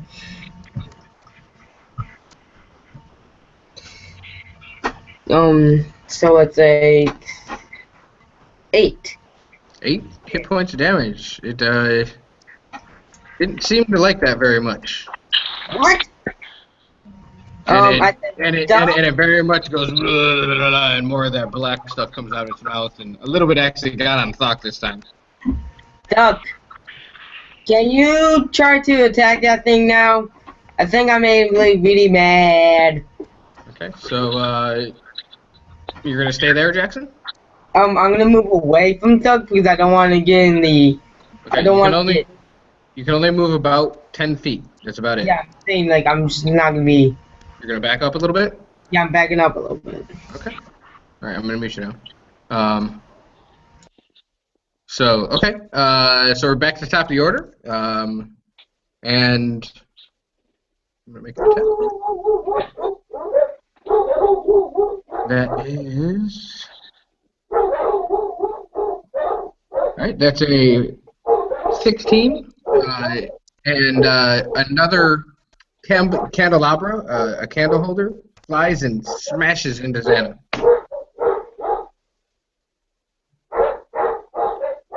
Alright, we gotta take care of that. Alright, it smashes right into Xana with a roll of 16. Does that hit you, Jackson? Yep. Okay. And it does.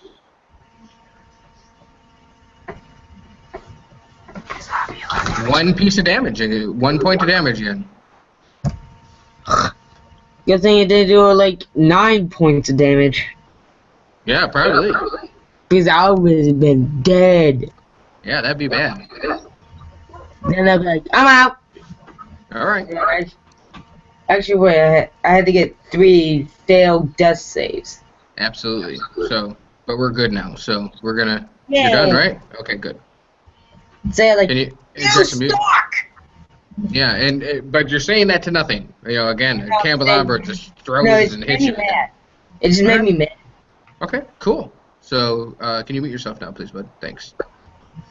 All right, and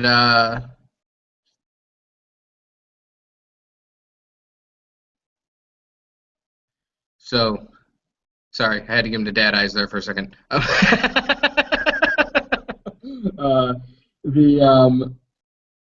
Up next is Ulrich. And you're muted, Jason. I had to mute you. Sorry. Okay.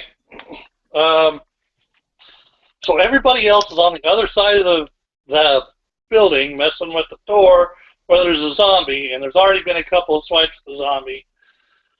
And so we've clearly already disturbed the dead, so I really don't have much of a choice in the matter. All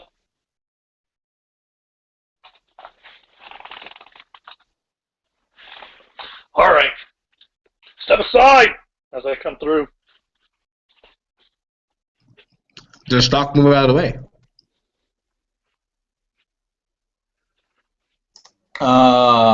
Sure. I'll let him through. Cool. As soon as Stock's out of the way and I can see that bugger, sick flame. Okay. A sacred flame. I wish I knew all these, but I do not. I don't have it written either. So No, I got it right here. It's okay. So, fire dance radiance. Target must succeed a dexterity saving throw or take 8 radiant damage. Okay. So that is a dexterity saving throw.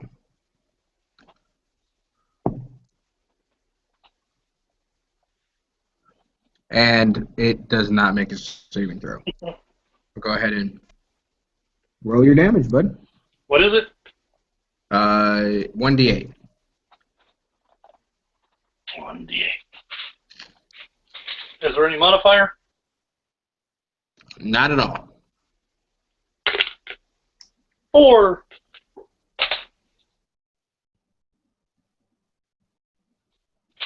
It again goes and leans over you, and all that black stuff just falls all over you. That comes out of it. I'm not next to it. I can do that from a distance, can't I? You pushed him out of the way and said, "Get out of my way." I assume. I said out of my way. I never said I was touching anybody. Okay.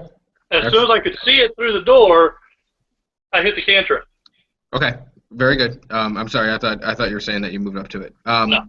And no, yeah. So all just on the floor in front of you guys is this black pool of just gross ichor that came out of this creature. And it is now. Is it still Doc's burning? Turn. It does not say that it sets it on fire or anything. It gains no benefits from cover for the saving throw, so on and so forth. It doesn't say anything about being on fire. It's just radiant damage, and it doesn't set it on fire. Gotcha. Hurts it. So it is Doc's turn. Yeah, Thuck will draw his second scimitar as his interaction, and he's gonna swipe at it with his with one and swipe at it with the other as a bonus action.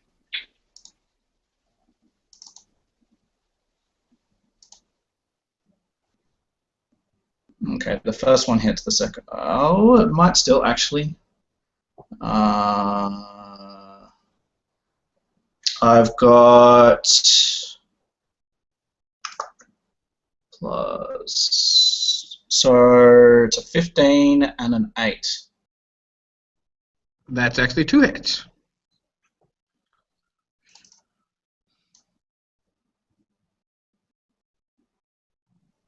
And Doc deals more than enough damage, and it drops to the ground, and you feel as if... Give me just 1 second, sorry. I jumped the gun on that.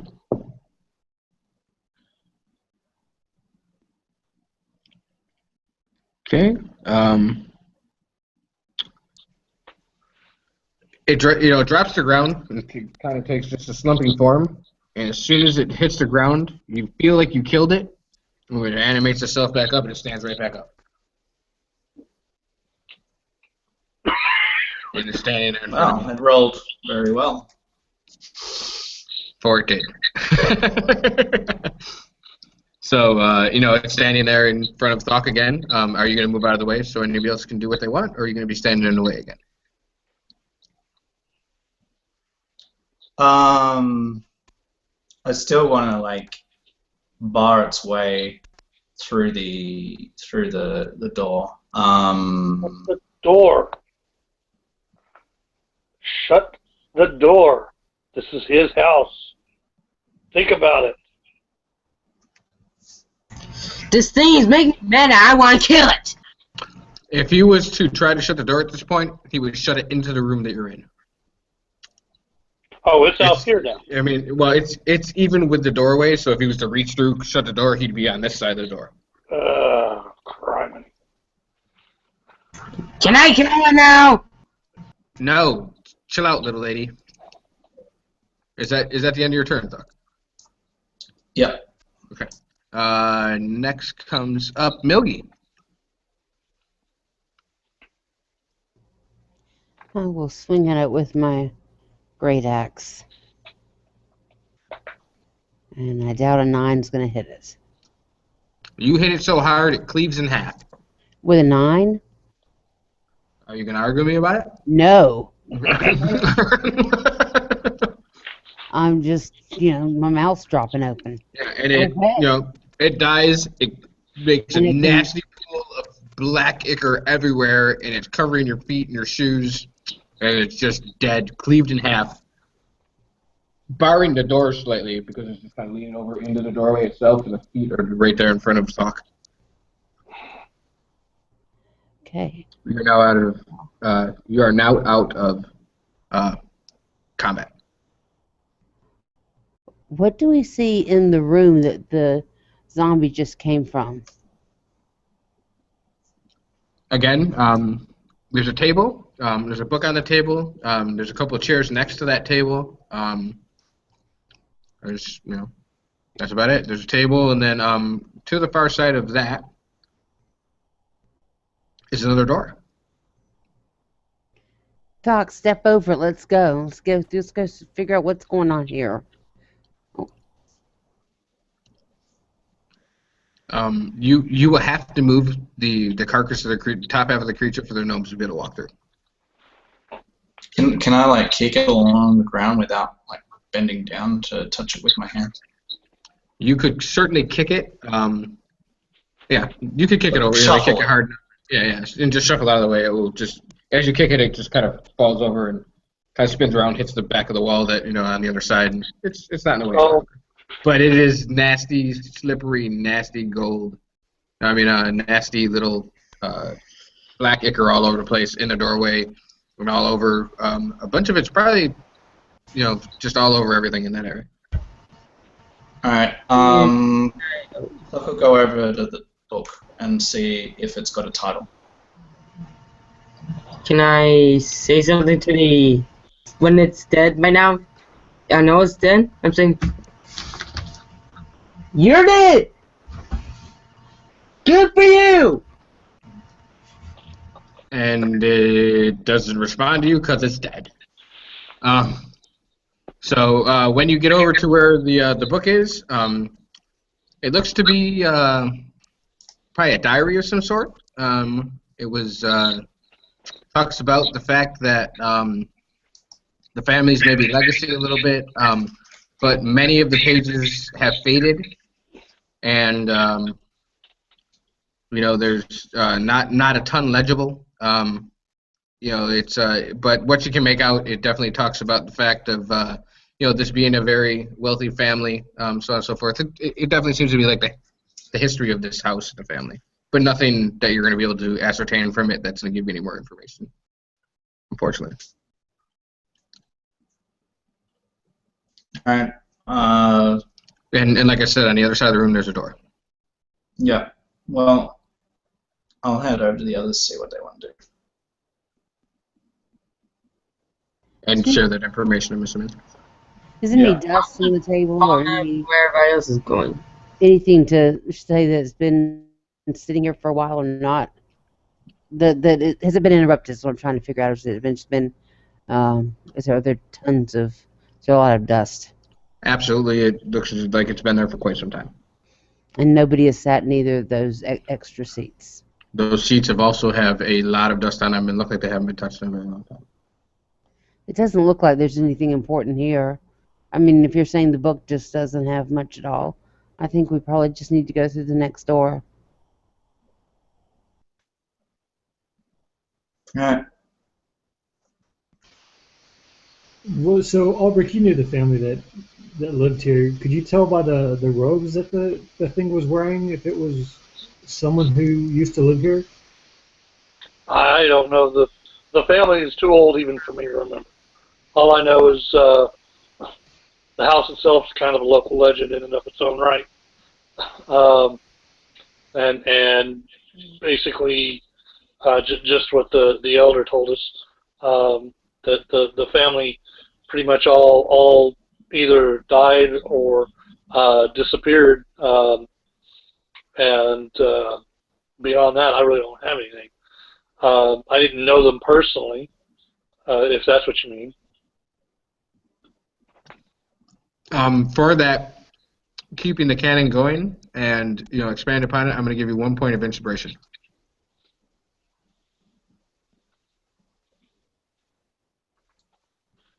So what that means on your sheet there, basically you get advantage on a roll, that you can use at any time. Cool. Okay. And that was very good for keeping the story going and so on and so forth. Thank you for that. So what are you guys gonna do? You're gonna go towards that other door? Yeah. Okay. When you get over to the door, it is also closed. I'll try It to appears to be open it. locked. So what's Uh, that? There's Is it no locked? circles. There's no nothing. No. As soon as you hit the door handle, the door opens right up. Aw. Is there anything on the floor in front of this door? So like when Not you as you would walk in the room. not at all. It looks very dusty. You know, it's certainly been here for quite some time. As soon as you open the door, there's a large table with a broken leg surrounded by half a dozen broken chairs that showed to have been here long ago. It probably was a dining room. A quick scan shows nothing of interest, save door on the east wall. That's it. Nothing in here at all. It appears that the last group that they sent up here really made a mess of this place. I think we just need to go on through. Suck says, they no do good job. And he will just walk on towards this next door on the east wall, assuming it's probably going to be a kitchen because this is a dining room. And you're exactly right. Thought they did not do a good job. And absolutely, as soon as Stock goes over to that door, I'm assuming he's going to try the handle. It also is unlocked, and it opens right up. And Stock was correct. A great oven against the wall is in conjunction with scattered pots and shards of pottery. Clearly mark this as the kitchen. The wall to your immediate right opens up into a stairwell headed down into darkness.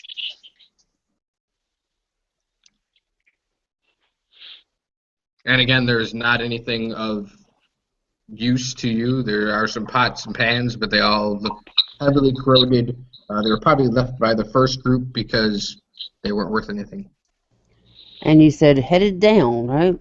Headed downwards. We're in a kitchen going down towards possibly a larder or a cellar or something. And it is very dark. You cannot see it. Before we get too far, is there any evidence the other group was even here? Has the dust been previously disturbed?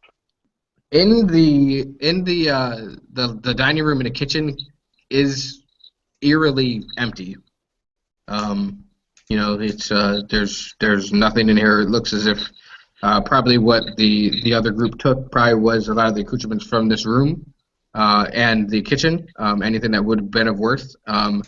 Again, it's unpassable upstairs, but who knows if that fell down since then. Probably things that they took were up there as well. Okay. And they said something about not being able to go down to the cellar or the basement. So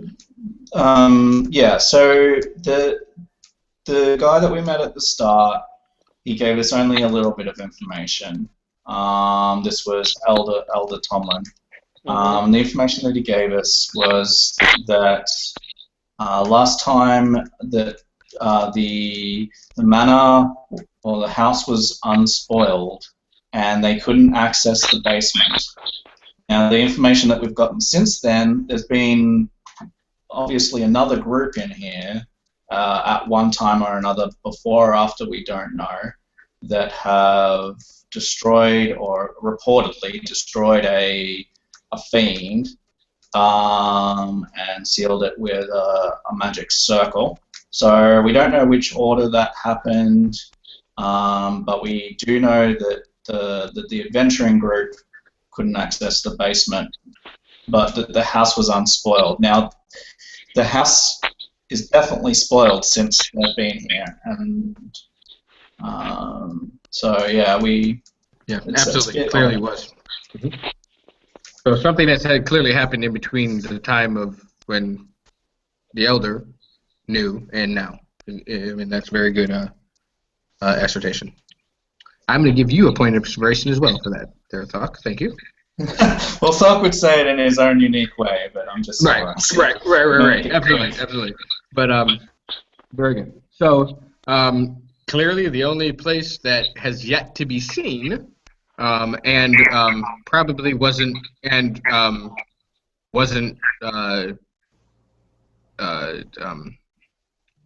looked into by the previous group was the basement. So. Can you Yeah, say I'll- a naturally dark? For those of us who can't even see grayscale. It is, it is definitely dark down there. It goes down and then it curves. So for you to see what's into that basement, you cannot see anything. All you see is a curved wall Okay. that goes down and further into the stairs. So we Alright, don't need well- to bring out this special torch because we can see like Yeah, we would it's- expect to see. Yeah. Okay.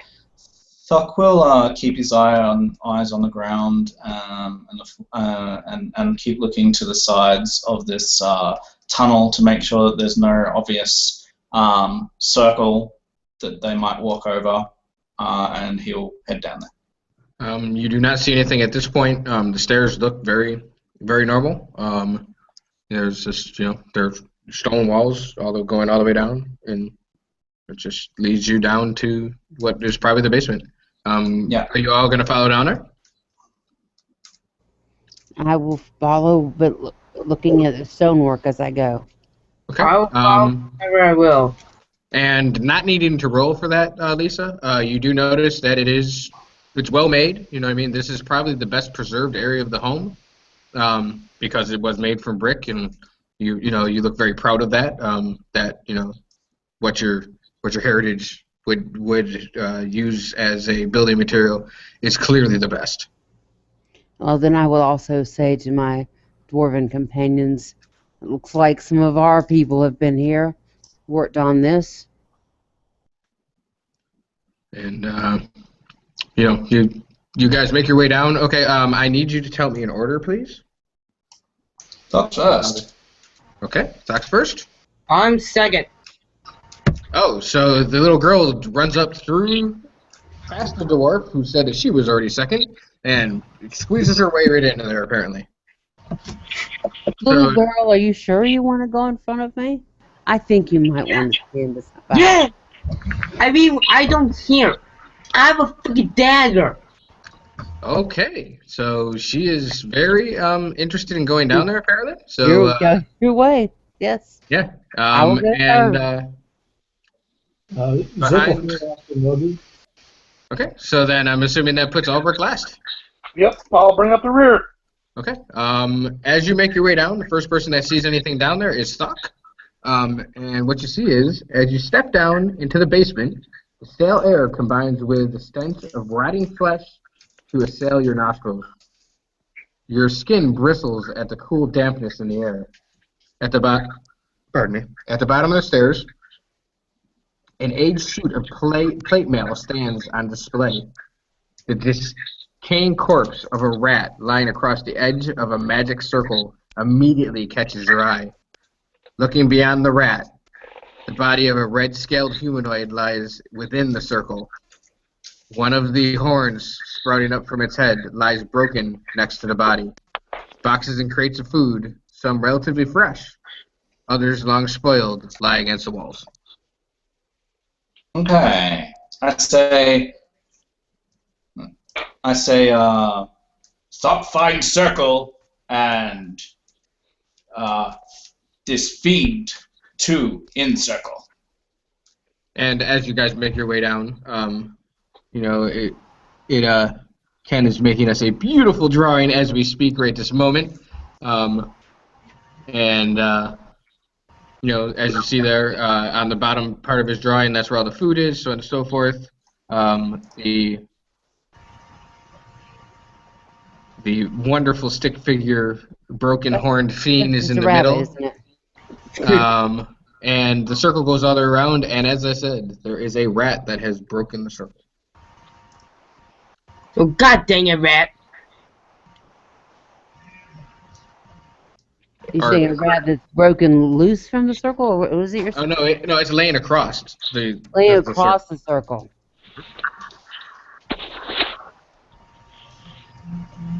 Does the fiend seem to be moving at all? It looks to be dead as a door now. Dead as a door. Alright. Thuck's gonna like put his second scimitar away, and he's going to actually he'll put both away, and he kneels down, and what he wants to do is he wants to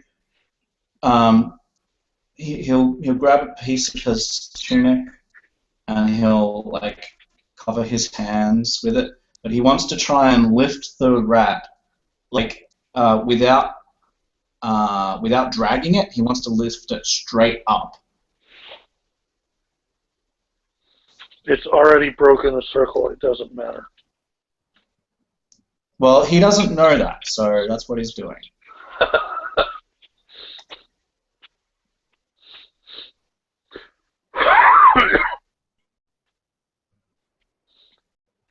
Everyone else might want to get at the ready just in case. I'm pulling out my battle axe. I've been ready. I had my daggers out the whole time. Ditto.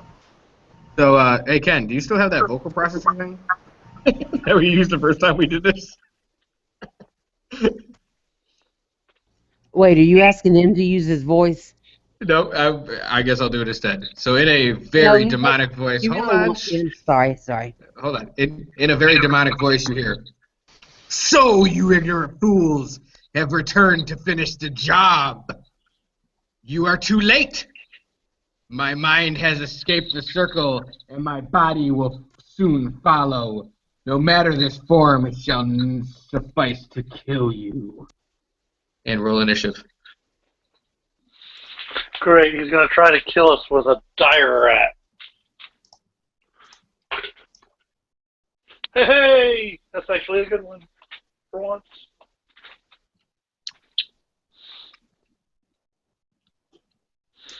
Oh.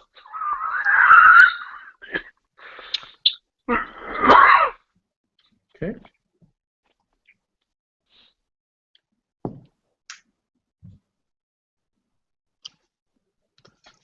All right, let's give Oh, me you just got one mine second. already? Yeah, give me just 1 second. I just got to get rid of the ones you already had.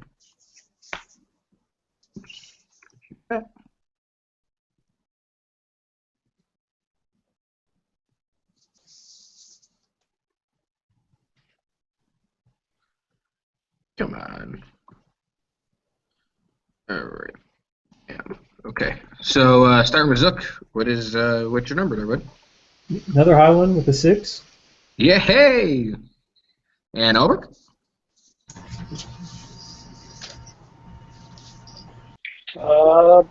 It's pretty good. 18 this time. Nice. Xana. Natural 20. Natural 20, so that makes you what, a 22 or a 23? 23. 23. Okay. And Milky. You're muted, Lisa. 4. Excited as usual for Lisa. And Mr. Thock. I have 13. 13. Okay. And that. So what you see is animates from, you see nothing else but animated. The suit of armor starts to animate, and it's moving, it's creaking, it's making awful like chalkboard annoying noise because it probably hasn't moved in a very long time, and it's very ornate, and it has a great sword, so on and so forth, and it's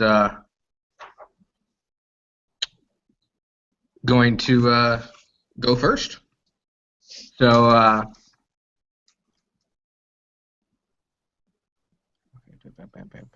bam. Okay, that's right. I had to read those couple of things real quick. All right.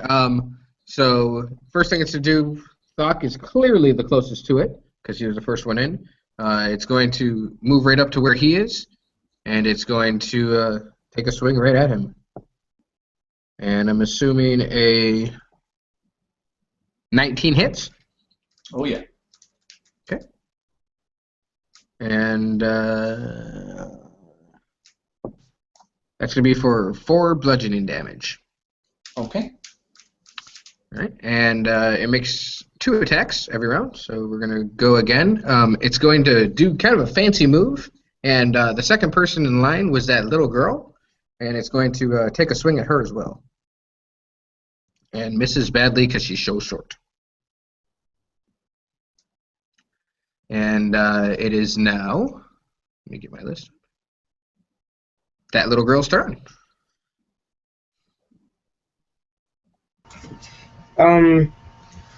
So I have my daggers out already. I tried to attack it. Okay.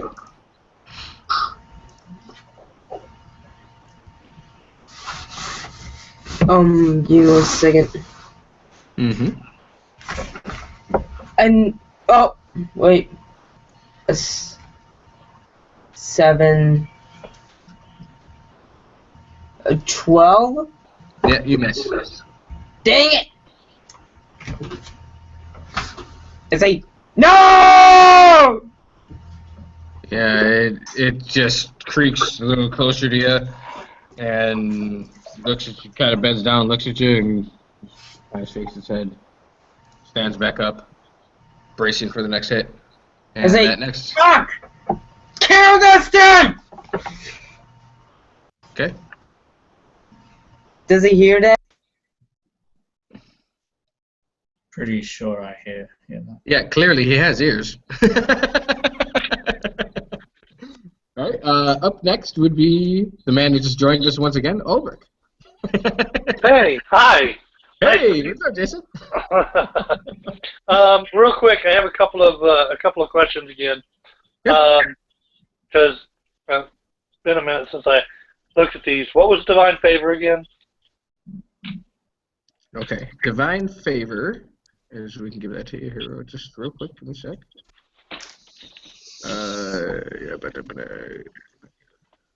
Divine Favor.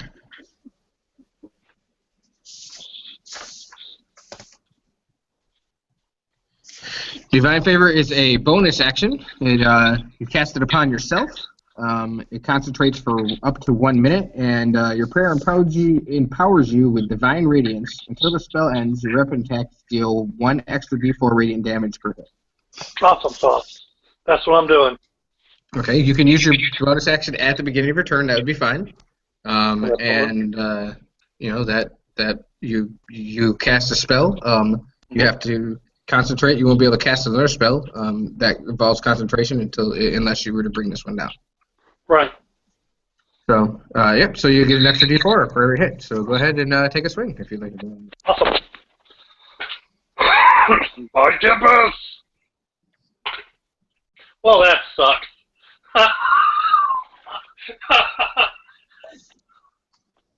And what was that, sir? And you still had a +3 to my attack? Yeah. Grand total of 5. Ooh, yeah. You whiff. Absolutely whiff. It's rather agile for such a suit of armor, and it just kind of backs up and you take a swing, and it swings right in front of you. Yeah, so we are up to Doc. All right. Thok is. So what did he actually attack with? Was it a weapon or? It was a greatsword. I need to go get. Hey, Tristan. A greatsword. Right. So yeah, Thok is clearly bleeding. He's got this massive slash across his chest, and he looks down and he places his hands gently on the drum, and then what he does is he starts to wiggle his fingers with more and more force. And as he does this, he starts to again sing a song, and he sings Elahona Awi Anaga Torah, and he's casting Cure Wounds on himself. And he heals for 8 points. Very nice. That's your action. We get an attack of opportunity if you try to move away from it. Yeah, I'm not moving. I will interact with a weapon though, because I didn't have one. I'll obviously drop the rat away from the circle and draw my weapon, and that is my turn.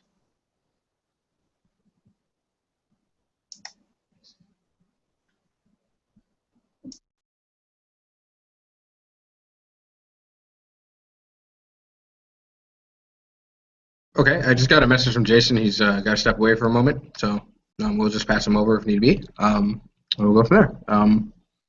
And up next is Zook. Okay.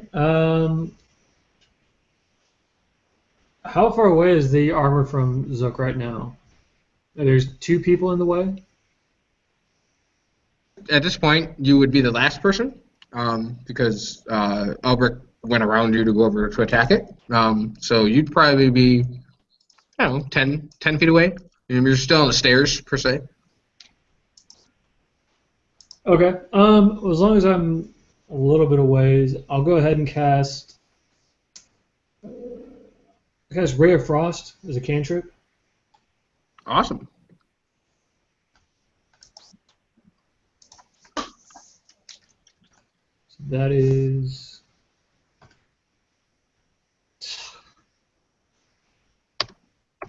It's a nat 1. Oh, and the funny thing that happens here is that you shoot that ray of frost, and it shoots straight up in the air, and all that like snow and ice and everything that would be made by it hits the ceiling, comes down and lands on you, and you're now covered in snow. It doesn't do any damage or anything, but you look rather foolish in a large pile of snow. I'm going to say that you can't move for 1 round because of that. Okay. I'm not doing anything awful to you. It's just a first level 1 shot. If it was a little later, I would have had you shoot one of your buddies or something. 12 points of damage. Yeah. Permadeath. There you go.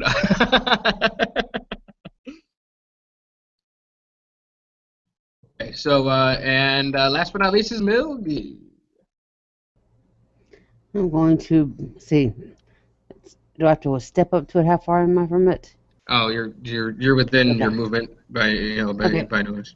I'm going to step. Well, I'm going to bash it with my battle axe. Of course you are. But I'm guessing an 8's not going to hit it. Yeah, you guys are clearly a little bit miffed at the fact that you found the circle clearly and that it was broken. Then Thok re-broke the circle, and now you have this animated armor that is fighting you. Yeah, no, you missed that, unfortunately. Did you want to do anything else? Again, if you moved, you would evoke it back. I'm going to stay right here. Okay. That brings us to the top of the round, and it is the armor's turn. It is going to take a swing at Milgy. I'm assuming a 19 hits you. Lisa? Sorry, yes. Okay. Just barely, but yes. Nice. All right. And I roll that. That's just 4 bludgeoning damage. Okay, 4 damage. Mm-hmm. And it's going to take a second shot at that little girl because it was angry that it wasn't able to hit it the first time. And again, because she's so little, it misses. Clearly. And it's kind of shakes itself, frustrated that it's unable to hit this tiny little gnome. And it is now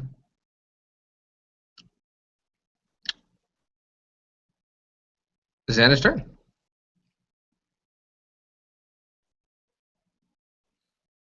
You gotta unmute yourself, Jackson.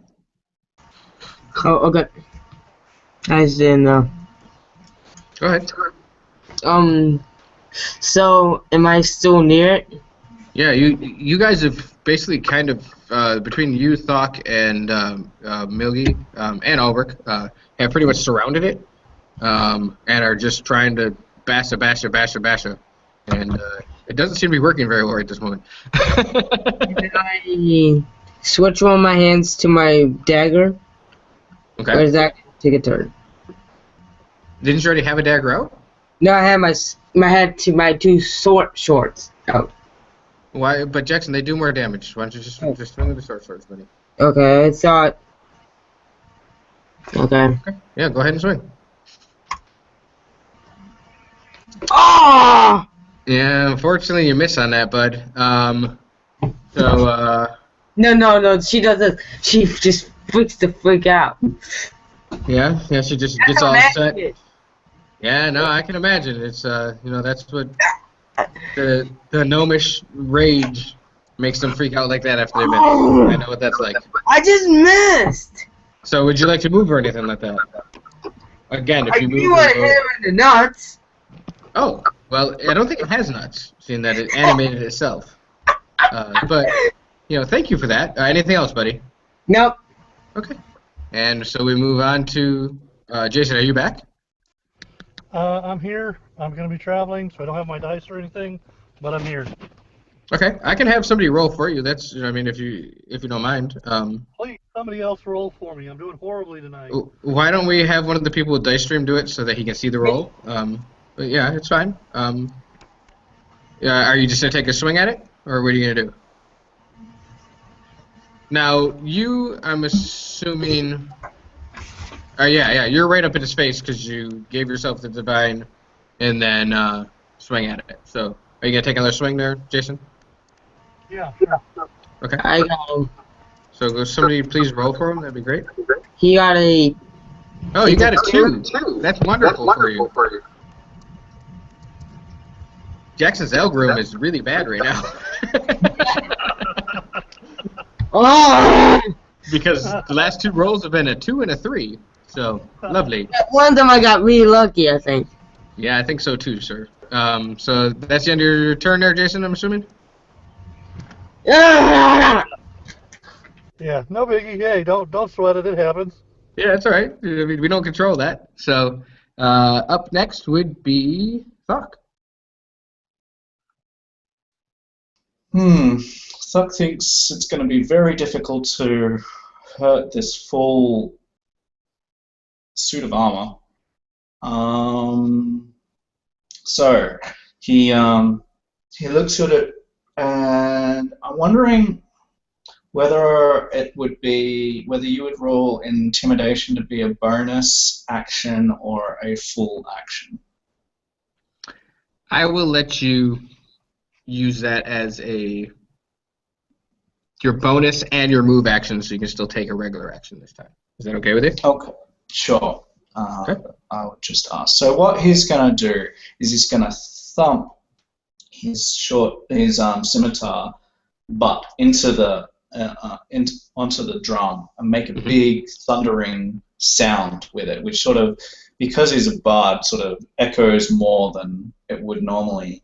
And he's going to look at the armor and say, "Thuck be your target. Attack Thuck." And what he's going to do is going to try to use Intimidate to get this thing to attack him. And then I will narrate what he does. So his Intimidation roll is 15. And then he swings the sword, the weapon, around in the air, and as he does this, he says, he mutters something under his breath, and you see 1,000 copies of the scimitar appear as he swings it, almost like it's replicating itself around and around and around, and it sort of surrounds him in this blur of images. And what I've done is I've cast Blade Ward on myself. Okay, yeah, awesome. So, to those that don't know, that will give him the ability to stop pretty much all forms of physical damage. So any of it's these resistance, yeah. Yeah, physical damage does less damage to me. So I'm trying to get him to attack me and trying to reduce the damage that he does to me. Right. Wonderful. So that's your turn, and we go directly to Zook. All right. So you can't now you can't move this turn, but you can certainly still cast or whatever. Right. I'm going to go ahead and try using Witch Bolt. That's a lovely idea, I think. If it works. So let's see how it goes. That's an attack roll. Yep. Yeah. So that's a 19 to hit. That just hits. Okay, so that's a 1d12, and then I don't have to roll to attack any subsequent rounds. Right. And you can just keep Witch bolting the crap out of that thing. Yes. As long as you concentrate for 10, for 1 minute, and it's 10 rounds. And I rolled a 12. Oh, lovely! It loved that. Yeah. So that's my action. That's my turn. Okay. Yeah, because you couldn't move even if you wanted to. All right. Yeah. It didn't like that. It kind of you shocked it. It's all metal and so on and so forth. It arcs off of it, so on and so forth. It doesn't hurt anybody else, but it's definitely didn't like that any way, shape, or form. And we're up to Miss Millie.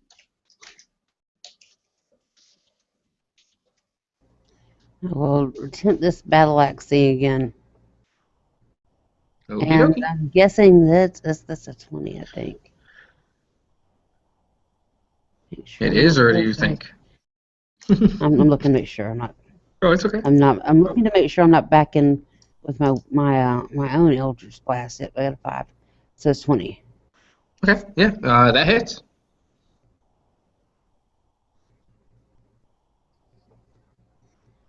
But I only did 3 points of damage. Okay. At least that's something. Yeah, I mean, it staggers back a little bit. It doesn't fall over or anything like that, but,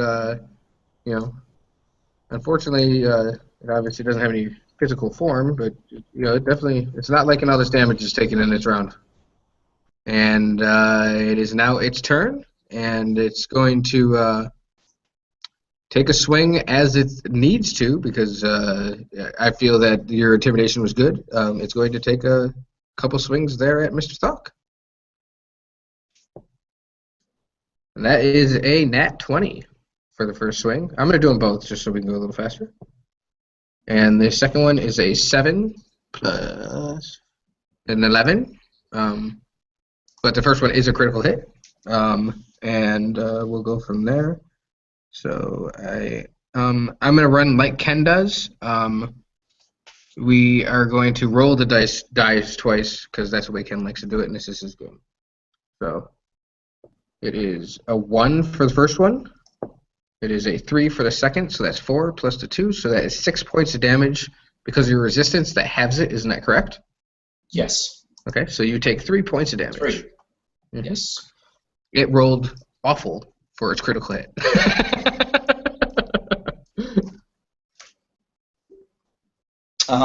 Well, it was a critical hit still, so you see the weapon, the greatsword you said, like come down, and it's sort of everyone will see like its massive swing, like up above its head and slicing into Thok's shoulder, and you see blood just like spurt out everywhere as it slices into his shoulder, and it sort of slides down, and as you look at his shoulder you realize that it hasn't pierced too much, but it is in like a really nasty area, and you see that if it had sliced any further, like it might have actually sliced down into his heart. Yeah, you all are very surprised that Thok was able to survive such a blow. Absolutely. All right. Up next would be Zaina. Zana. I'm gonna try hitting it again. Okay, you absolutely should. Wow, this is really bad, buddy, because you have people on both sides of this thing. No, you can't quit. But anyways, that's too bad because you actually do have people on both sides. You could use attack damage. Huh? But it's it is what it is. But anything else? You gonna move anything? Again, it will hit you if you try to move. I'm just saying, Duck, I'm mad. Can you kill this little jerk? Yeah, Xana seems to really think that he thought. So, unfortunately, it looks like Jason had to go or something, but he hasn't come back, so we'll just skip his turn. So that goes to Thok. Alrighty. Right. So this thing is focused on me still, so that's good. Hopefully, it stays focused on me. So. Oh no, it has a lot of hate for you right now. It is. I mean, it's probably going to continue to. Cool. That's great. What I will do is I will draw my second weapon, and the blades that were, a million of them, sort of they fade as I draw my second weapon, and I'm just actually what I might do is as I draw my weapon, I say, little one, you have my thanks for your help earlier. Perhaps I can help you now. And I thump the two hilts of the scimitars on my drum, and I sort of make a circle or a semicircle with them, sort of sliding one up and around and the other one down and around. And as this happens, I then slam into the middle of the drum, and I'm giving my second and last bardic inspiration to Jackson. To Xana. Okay. So right now, Jackson, you get that bardic inspiration. So on your next turn, you can probably use that. Actually, hit something. Maybe. Has it been 10 minutes? Jackson, you need to turn it off, buddy. Thank you. Come again, Matt? Has it been 10 minutes since I, like in-game, since I cast... Since you cast what? I'm sorry. Bardic Inspiration on I'm gonna let Andy use it if he remembers that he has it, and use it next time. I will let him use it to the end of the encounter. It's fine. All right. So yeah. And then so that's my bonus action. I'm just gonna try and hit it. I don't think I'm gonna succeed very well, but he's gonna try. Okay. Oh wow. Yeah. So that's lots. That's +4, so 21. Yeah, you definitely give it the receipt from what it gave you before, and you hit it, and 3. You're not for much, but you hit it nonetheless. Well, it's a scimitar, a scimitar slashing weapon against plate mail. Absolutely. So it makes sense. Like 100%. I love it. I love the way the dice always seems to do the right thing. So, all right. Up next goes Zook. Okay. So yes, I do remember still having shock the crap out of this thing again. You know what I mean? Right. Yeah, I haven't needed to use the bardic inspiration. I've gotten I rolled the nat 1 the first attack, which wouldn't help then, and I've got Witchbolt going now. So we'll just now. I've never played a bard. I'm sure you have, Matt. Can you give that to somebody else? Because I know with regular inspiration, you can give it to somebody else if you'd like. No. That has to stay with the person. Once I've cast it, it's almost like a spell-like ability. And so you can't pass it on. You can pass normal inspiration on, but not bardic inspiration. Right, but not bardic inspiration. Okay, very good. But go ahead. You know what I mean? Are you gonna? Oh, just 4 that time. Okay. Yep, just 4 this time. Wonderful. It is definitely showing some damage. It's dented into some areas. it seems as if like your witch bolt is maybe squishing it inwards, so it seems to be getting narrower, maybe. You know what I mean? Like it is not looking 100% right now at all, any way, shape, or form. And that comes up to Milgy.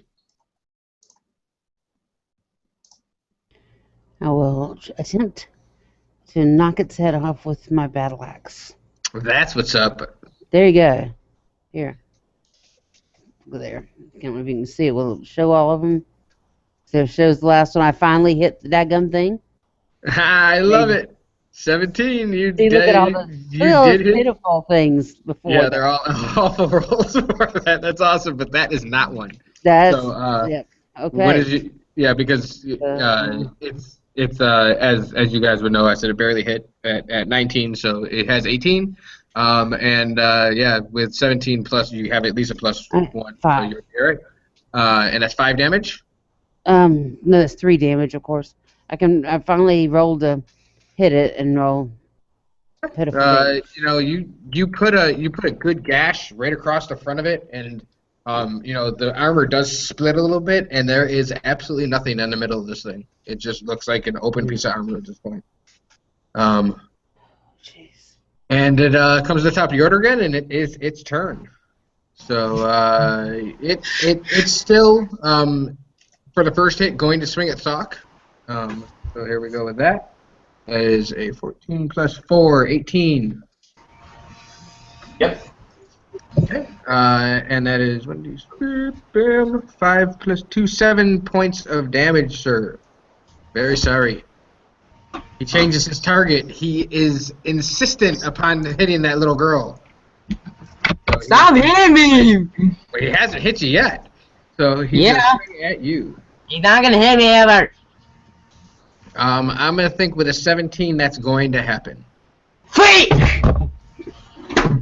Ow. All right. Calm yourself, Rogue, please. Ow. And I roll, and that is 5 points of damage to you, Jackson. Okay. Oh, God, no. You fall to the ground like a stone? No, I'm at 2. Alright. You don't need to tell me, but I asked you if you fell to the ground. No. Okay. So, that is the end of its turn. Broken. I'm just saying that. Yeah, you're bleeding. You're not looking so great right now. But I'm more angry too. Right, and it's your turn. So take all that anger and we're gonna transfer all of that inspiration from that Albert got to you. So now you have bardic inspiration and a regular inspiration. So I want you to roll 2d20 and then roll a d6 as well. Okay. Okay, well, I would say you don't probably need to use that bardic inspiration. Keep your bardic inspiration, buddy. Okay, because you don't need that 26 because you just critical hit. Okay. Yeah. And go ahead and roll your damage. Whatever that is, roll it. Roll 2 dice of that. Well, Kill it, Zana. Kill it. Kill it. 2d6, buddy. So we gotta do it. 2d6 plus your modifier, which would be a 3. So 2d6. The 7 plus 3 is 10. Okay. The little girl takes a mighty swing upwards with her sword and hits it right underneath where the junk would be of this piece of armor, and swings upward. It doesn't hit anything, but it falls to the ground. Very lovely. I need you to make a dexterity saving throw, please, to see if this falls on top of you. Oh God, is it a D20? It is a D20. You're fine, buddy. You're fine. I know what you got. You're fine. Yeah. It falls. It kind of hits you. You pull your arrow out just in time. It kind of spins around, bounces off Thok, and falls on the ground. Sorry, Thok. I was saying. Can I intercede on that? It's not just going to bounce on Thok, it's going to land right on top of him, because Thok's out. Oh, Thok's out on the ground? Yeah, so when it hit him, with his short sword, with his great sword. Thok would have like taken to a knee, right? Because he's just like so hurt, and basically the armor would fall right on top of him because like he's prone.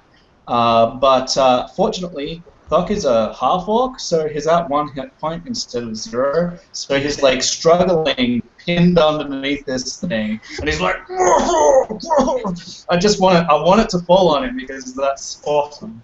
No, that's fantastic. I love it. Um, That is do you great, need and it's well, it's on top of him. It's very heavy. You are certainly not going to be able to move that by I know. I'm yourself. saying, does anybody?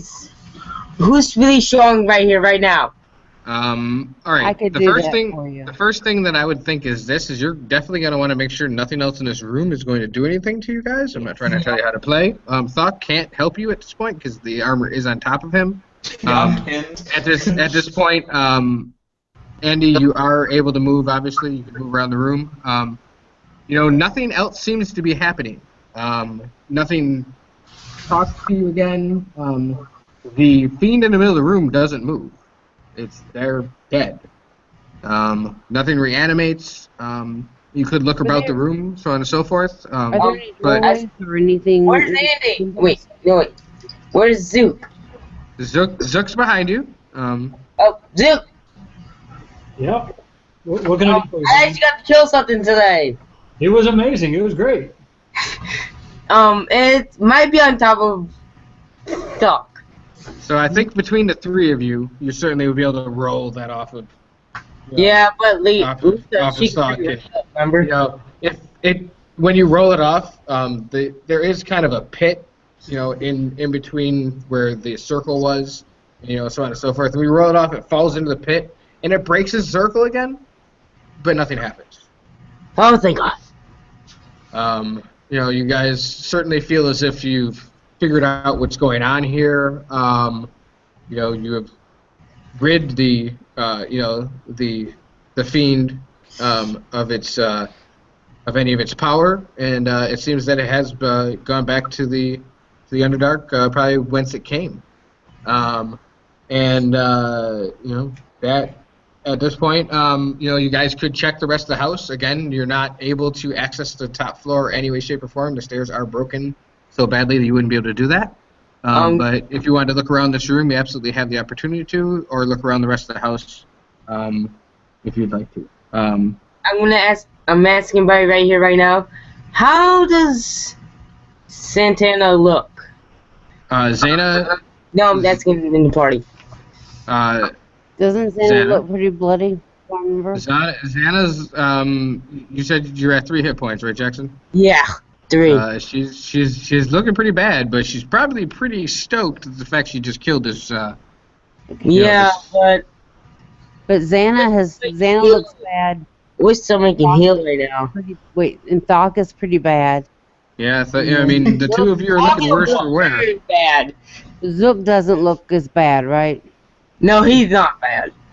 There's got a little bloody nose from that book in the other room, but other than that, he's fine. Yeah, and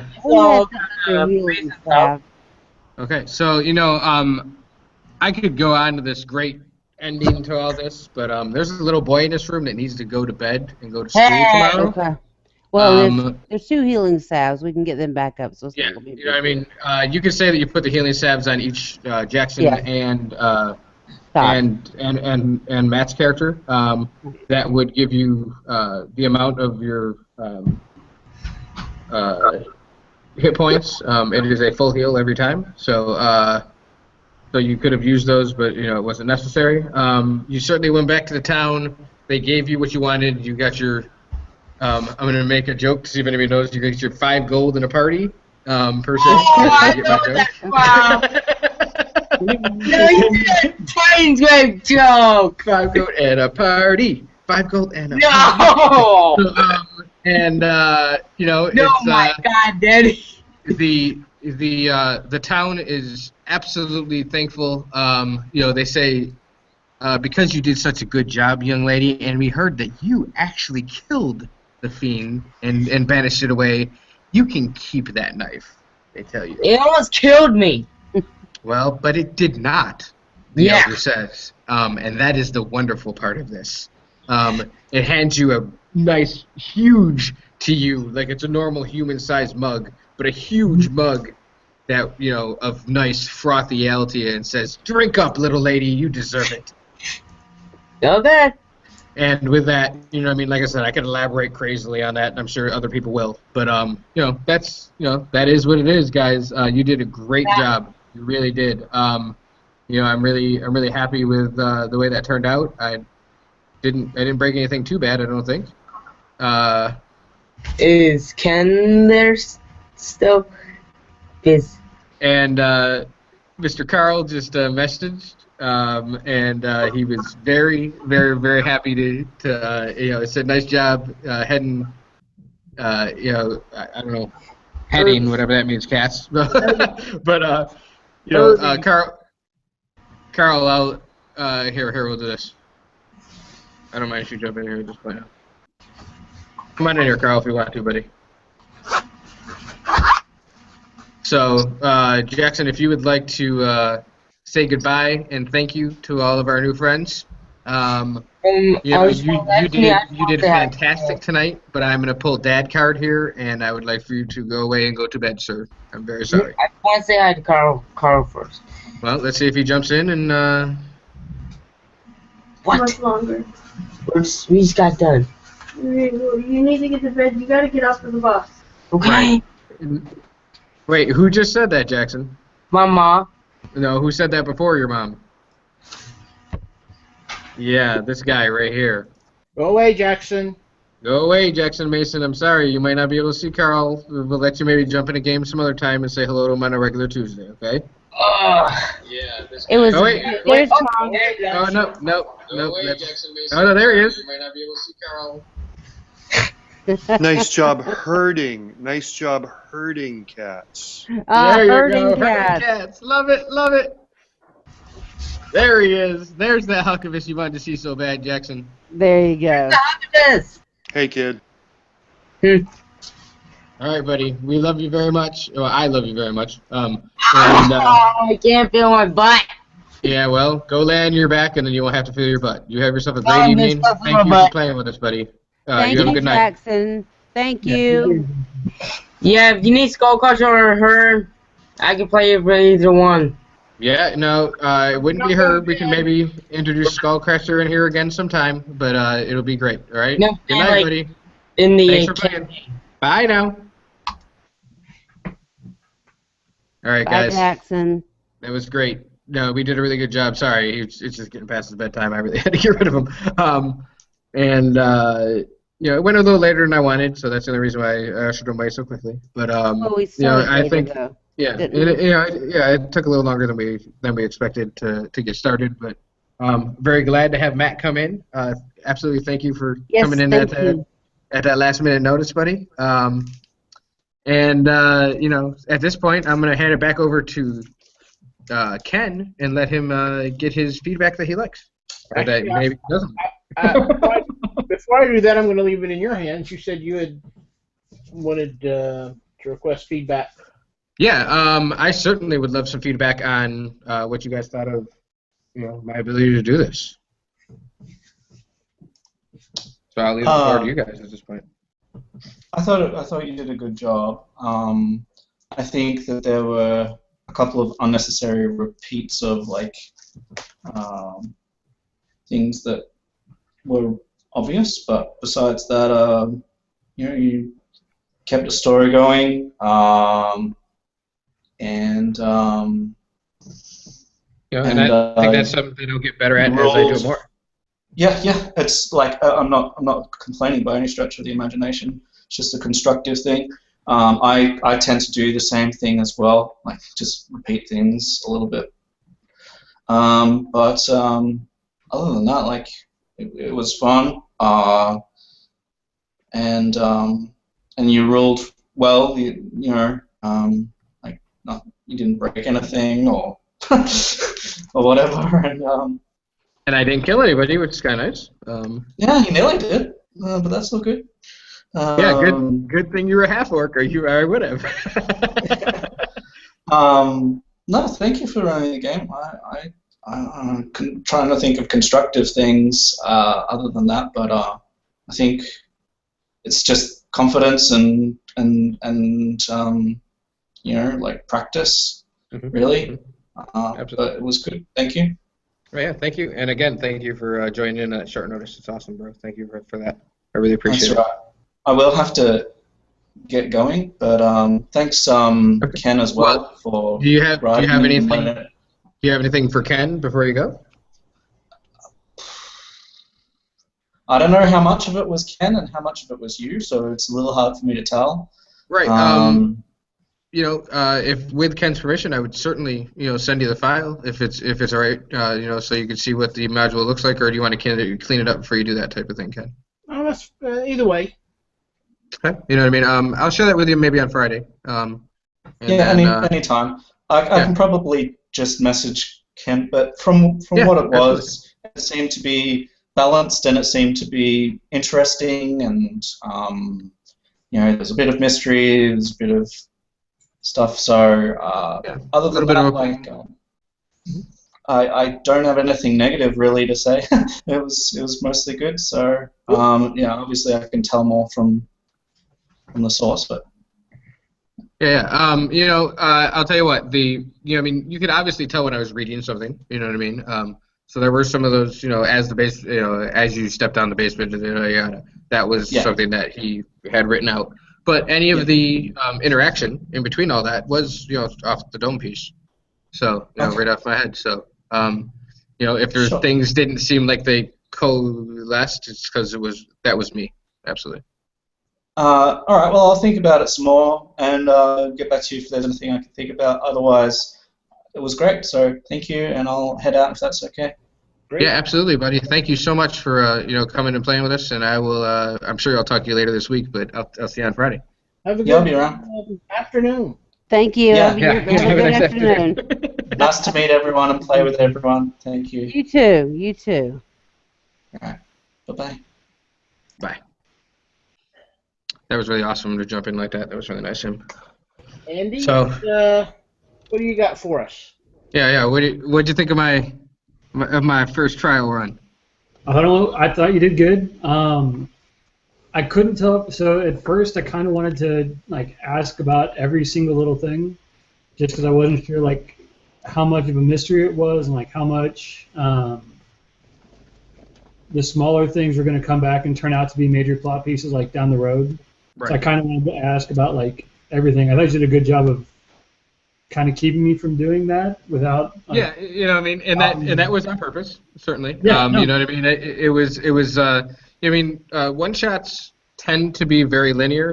Very railroaded, straight line. So that's part of the one shot thing. I got to keep you guys focused so that we can get to the end. You know what I mean? So that's kind of the hardest thing. I think with a campaign or even with the adventure leagues that you play in, that person has a lot of rope per se, whereas this is very streamlined, and I had to stay on task, and that's what I was trying to get you guys to do, certainly. But I felt that I was giving you enough to let you do things, but not enough to go, turn sideways.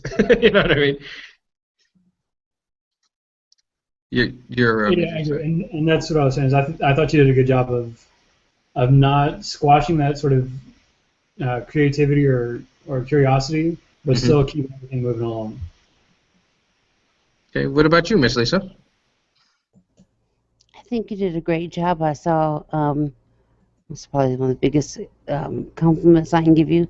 I saw flashes of Ken when you were DMing, and that's because he is still my favorite DM. No, absolutely. He's my favorite DM, or at least tied for number one, because it's kind of funny. Morgan was either watching or he was very happy to say that he asked me how my game went, and then I said it just finished up and went well, and he was very happy for me. That's one of my other really good friends in the game. So I don't know, maybe we had a watcher tonight. That might have been kind of cool. That would have been kind of cool. But I think, and then I think that you ran it as if you had a lot of confidence. And I played, geez, I don't even know how many games with how many different different DMs, like we were talking about with the living. Probably dozens. Yeah, probably dozens at least. Yeah. So it's So I play with a lot of people who, especially because I don't know if Ken's got what we used to call box text, and that you have to read and no one interrupts box text. Yeah, and that's some of those things were right, certainly right. And so, but there were some people who would read it such that I zoned out, completely zoned out, and have to get them to let me read it or something. And you didn't, even though I didn't say a lot, which was, believe it or not, very, you do believe this, very purposeful. It was very hard for me not to just jump in and want to do everything. So but you kept my interest when a lot of people have a harder time keeping my interest. So I want to tell you how much I appreciate that. That's one of the things that is a compliment. Ken's always keeps my interest. So yeah. I mean, well, I'll tell you what. It's certainly I've had some good. I'll even use the quotation figure mentors. I definitely tried to emulate Ken and some of the other people I played with. Matt. As you can see, he's very narrative. So on and so forth. Between him, Matt, and Morgan, I tried to use a little bit of each of their styles, and I think I was very average for the first time of doing this. Thank you for that feedback, guys. Do either of you have anything about the actual module for Ken?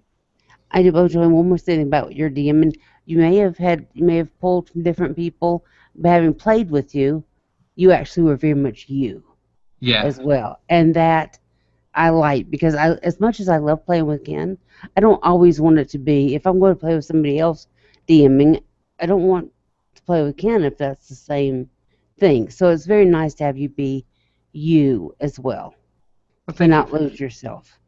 Thank you, Lisa. I really appreciate that. And I'm gonna, since I'm still unmuted and I've already leaned back in the bed, I will tell you, Ken, and I can elaborate at much detail if you want me to later. I loved the module. It also kept my interest. It reminded me very much of the living things, though, where you know what you do. I only have one complaint, and you know that I'm going to have one complaint, right? Because I can't be a wife without having a complaint. Because I was playing this as Melgi, which, by the way, is Gimli. There's letters in my mind, Gimli rearranged. Absolutely. Because I got to play a dwarf. But I was also thinking of playing it as Sophie. So thinking of playing it as a talky, not probably the right character to play in this adventure. Because, she would have been, well, why do we not know more about the family? Well, what, and so I'm just wondering, just out of curiosity, if for the Sophies of the group, or the Lisas of the group, whichever you want to say, if there would be some way to make a definitive thing like, I'm just throwing stuff out, so bear with me, but... Well, no, I got you on this, and we help each other a lot with talking, I think, a lot, Lisa. You're looking to get more backstory on the family. Yeah, and because somebody's going to just go crazy trying to figure it out, and that's what's my thought would be, that's what's going to run your time right into the hill, and that's why I purposefully said, do not put wisdom and charisma in this character, Lisa, so that I wouldn't do lots of talking. That's actually a very good point. I'm going to put a note into the module to not let that happen. And I also think, but I know what he's saying. The railroadiness of one-shots need to not have that, because if we get into this whole backstory of this family, it's going to turn into a half hour of what's going on with this family. You know what I mean? And that's not the important part of the whole thing. It's the investigation to get down to the basement, to get rid of the fiend, to get, it's, there's no definitive answer. Like I said, I could have flavored the whole end of that as much as I wanted to. Right. But, the family, the house is just a vessel. That's all it is. And the people that lived there before, they're not important. And it really is truly the answer. I'm just, and I'll leave it after this, I promise.